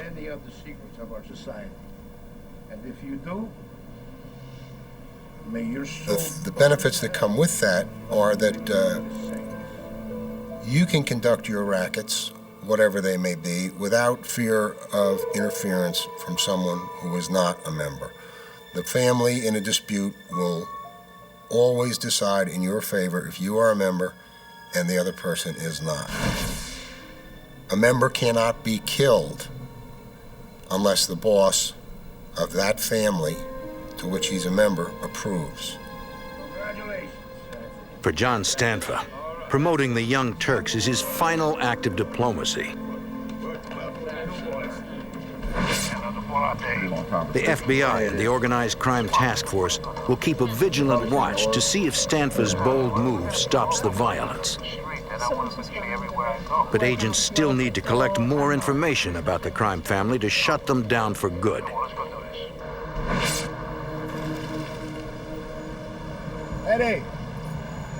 Through an informant, they learn the law office is not the only place where Stanfa and his associates are congregating. We found out that Stanfa had opened up a dinette next to another business he owned, which was a food distribution business. And surprisingly, Stanfa actually worked at this place every day. You know, as a John Q. citizen, he would go to work and he'd actually work there. You'd see him out there sweeping and cooking and handling stuff. But he was also meeting his family members there and discussing mob business. So the next step, logically, is to attempt to get a Title III bug installed in the dinette so that we can listen to the conversations he's having with these members and associates of the family. Once the microphone is installed inside the dinette, the FBI hears that an angry John Stanfa is still having problems with the Young Turks. He requests a final sit-down with Joey Merlino. Joey Merlino and Michael Cianglini pay a visit to Stanfa. So is there a problem? So is there a problem? Gamblers are complaining that the Young Turks are not honoring their bets. Can you be more like a Joe, your brother? Merlino assures the boss he'll fix the problem and make good on the debts. Pay the bill. And of course. The meeting ends amicably. Perhaps there can be peace within the family. Okay.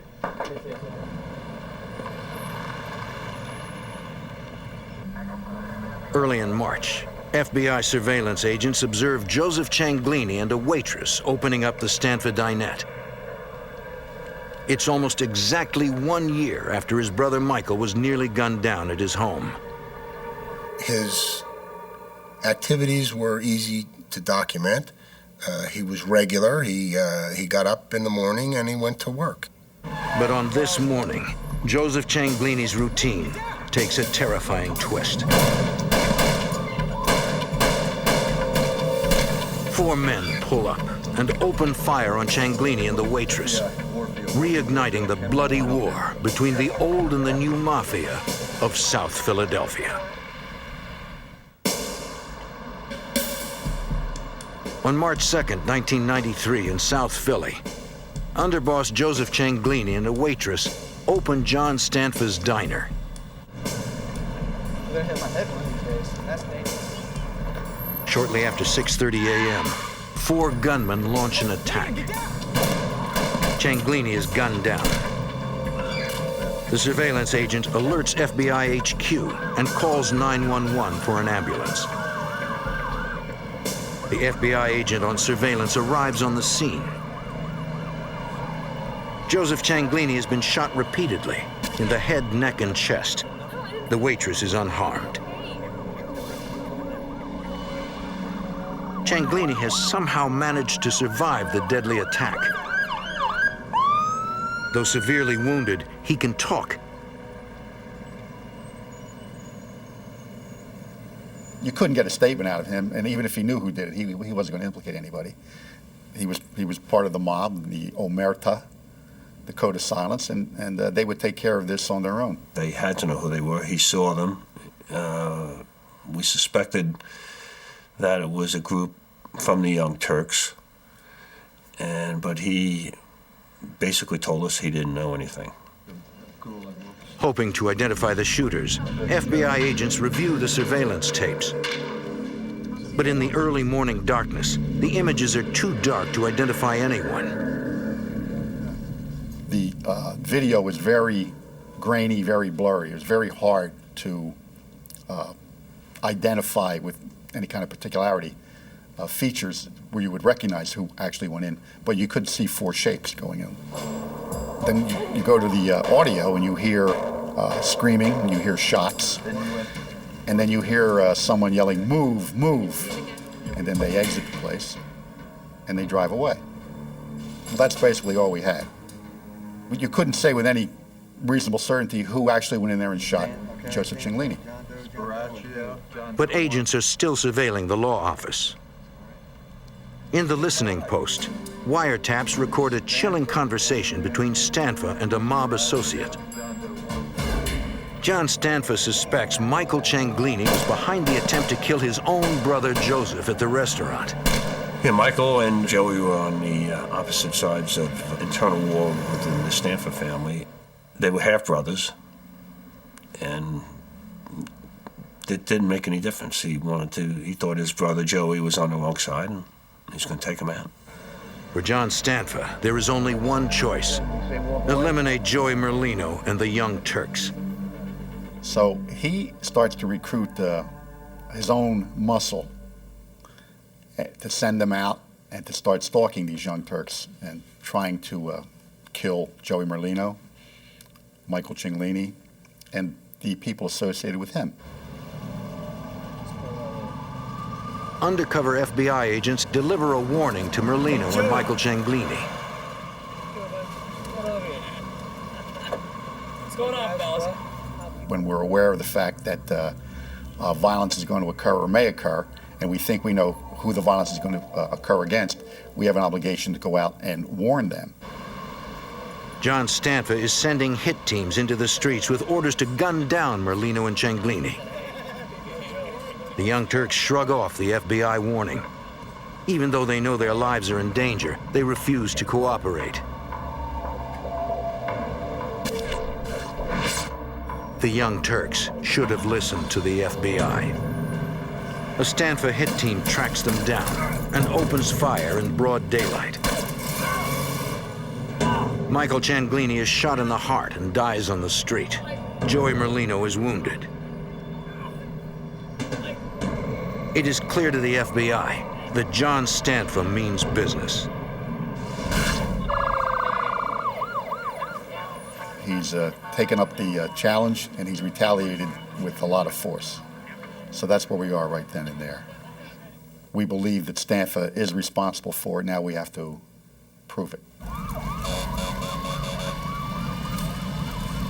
3 hours after the shooting, South Philadelphia police officers respond to a burning vehicle. The car matches the description of one seen by witnesses at the shooting.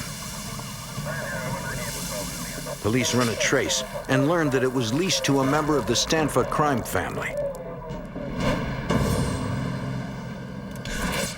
That night, police question Phil Coletti and his wife. She tells police she reported the car stolen.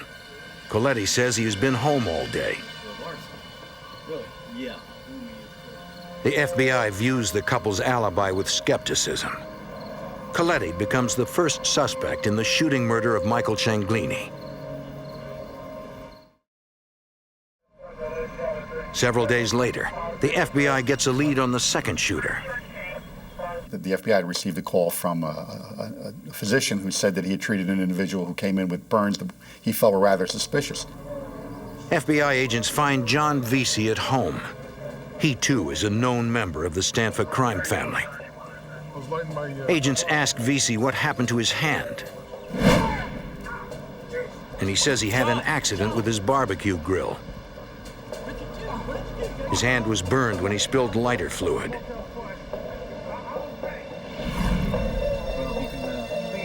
Vesey insists the burn was an accident and says he knows nothing about the murder of Michael Cianglini and the shooting of Joey Merlino.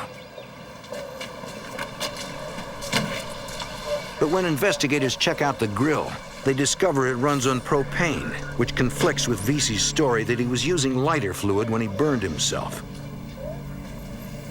It aroused our suspicion and kind of pointed us toward Vesey, more so than anybody else. The FBI suspects two members of the John Stanfa crime family in the murder of Michael Cianglini and the shooting of Young Turk boss Joey Merlino. But before the FBI can bring the shooters to justice, Joey Merlino and the Young Turks try to get their own revenge. John Stanfa is riding in a 1976 Cadillac Seville. He's headed south on the Schuylkill Expressway with his son Joseph and a trusted driver. A van pulls up next to the Cadillac. Two gunmen thrust 9mm machine pistols through portholes cut in the side of the van, and they open fire. A full-scale mafia civil war rages on the streets of Philadelphia. Violence explodes with a brazen rush-hour attack on Sicilian mob boss John Stanfa. The gunfire misses John Stanfa, but his son Joseph is hit in the face. Stanfa's driver rams the van, forcing it off the highway.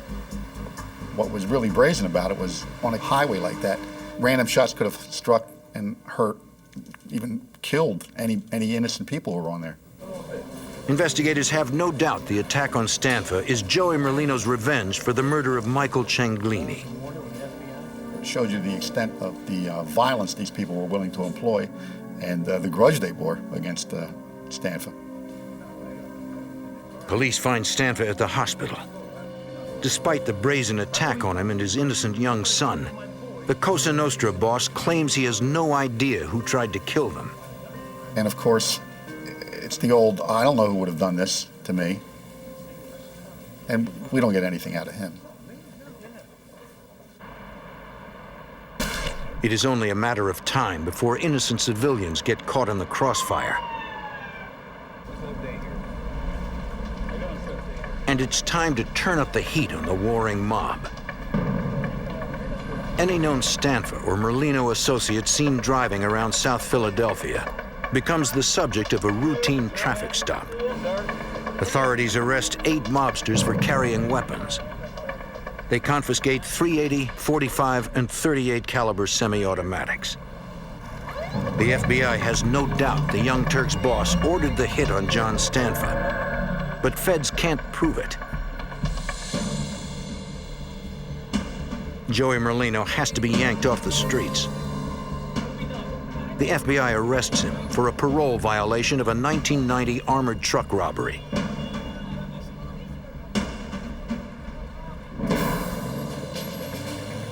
With Joey Merlino off the streets, it is now time for the FBI to focus its sights on John Stanfa's crew. The agents target murder suspect John Vesey. The professional hitman is one of John Stanfa's soldiers. But tonight, thanks to a New Jersey firearms violation and the threat of a long jail sentence, Vesey has agreed to wear a wire for the FBI. He was a very tough individual. And he did some construction work as a hired laborer for John Stanfa's brother-in-law, who was in construction. And he caught the eye of Stanfa, and Stanfa realized this kid was a tough kid, and he could, you know, he intimidated people. Under Stanfa, Vesey became a loan collector, an enforcer, and a killer. A couple of guys I'm gonna be picking up, so. Okay. Now he claims he feels the weight of the murders he committed. All these things, plus the fact that his brother, who really cared for him, was convinced that John was going to go down and never see the light of day. His brother convinced him that he should cooperate. Vesey was made into the family by John Stanfa. And now he wants to get out, alive. You couldn't measure the significance of it. It was like a coup for us that he came on board. Vesey quickly becomes comfortable wearing the wire. He has several meetings, but the conversations don't provide any new evidence against John Stanfa. He's out for a little while. I think he met with one or two people, nothing great. He was a little down about the fact that he wasn't getting the conversations, you know, he wanted to. He was really into it. We told him, look, don't worry about it. You know, we got a lot of time. We'll do it again till we get it right, you know. It's Friday night now. You know, you've worked long and hard for us. Go home. Go home and relax. Don't go out. We'll hook up with you again. We'll do it again. Later that night, John Vesey runs out of luck, and the FBI's Organized Crime Task Force is dealt a crippling blow.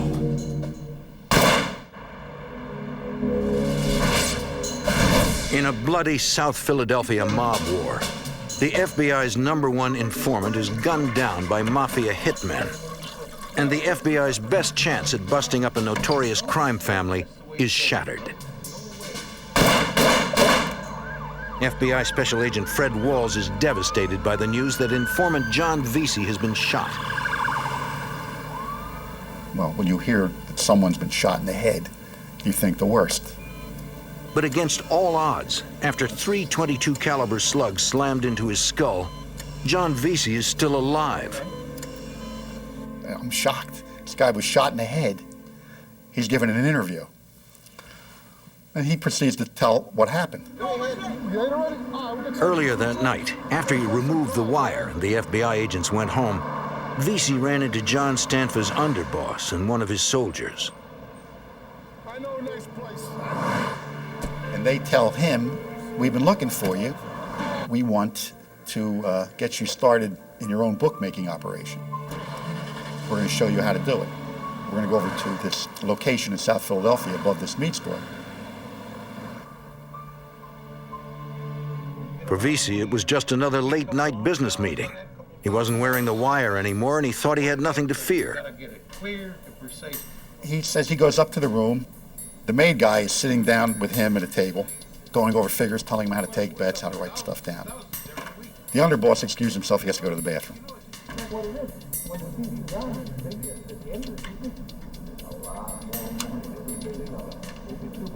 John Vesey heard the sound of the flushing toilet and the door to the bathroom opening. And then he heard the gunshots. 3 .22 caliber slugs impacted John Vesey's skull, but he didn't go down. Vesey turns around, looks at the guy, and says, "What the frig you doing?" And of course, the shooter now, he's in shock. So he throws the gun down, and he pulls out a knife. Well, Vesey takes the knife away from him and cuts him and basically incapacitates him and throws him on the ground. He turns to the other guy, the maid guy, who's an older guy, and the guy looks at him and he says, John, he said, "This has all been a mistake. It's a misunderstanding. We're gentlemen here. We can settle this." And Vesey says, "Get out of the way, or I'm going to take you down too." And against all odds, John Vesey walks out of the room alive. And that just goes to show you how tough this kid was. I mean, he was tough. And the bullets went into the back of his head, and we later found out they had hit the head and come around, okay? I guess the slugs weren't as strong. It was a 22 caliber long rifle slug. And he took 3 in the head and survived.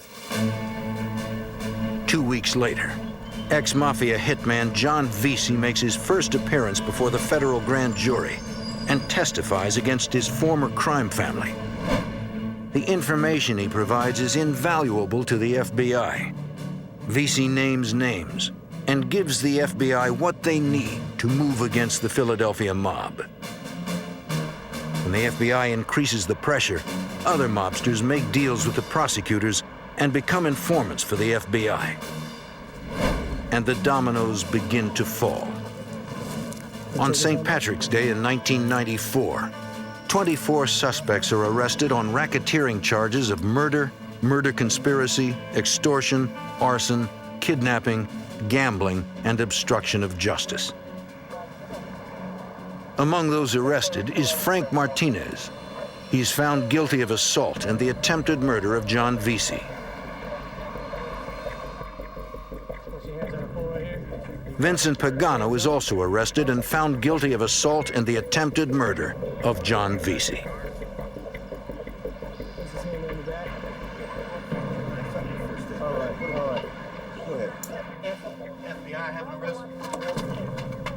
On the same day, John Stanford is arrested on racketeering charges of murder, murder conspiracy, extortion, arson, kidnapping, gambling, and obstruction of justice. It was a nice, clean, easy sweep. We brought the people in, and we were very satisfied with it. Ultimately, 27 people are charged with conspiracy and racketeering under the RICO Act. 24 defendants are either convicted or plead guilty to the charges. I felt pretty good that we did make Philadelphia a little bit safer. It was my job. It was my life's work. I thought we did a good job, and I thought that we served the citizenry very well with what we did. We took a very, very violent group and sent a lot of them to jail for a long, long time. And we made Philadelphia a little safer. On July 9th, 1996, John Stanford is sentenced to 5 consecutive life terms. He is serving them at the United States Penitentiary in Leavenworth, Kansas.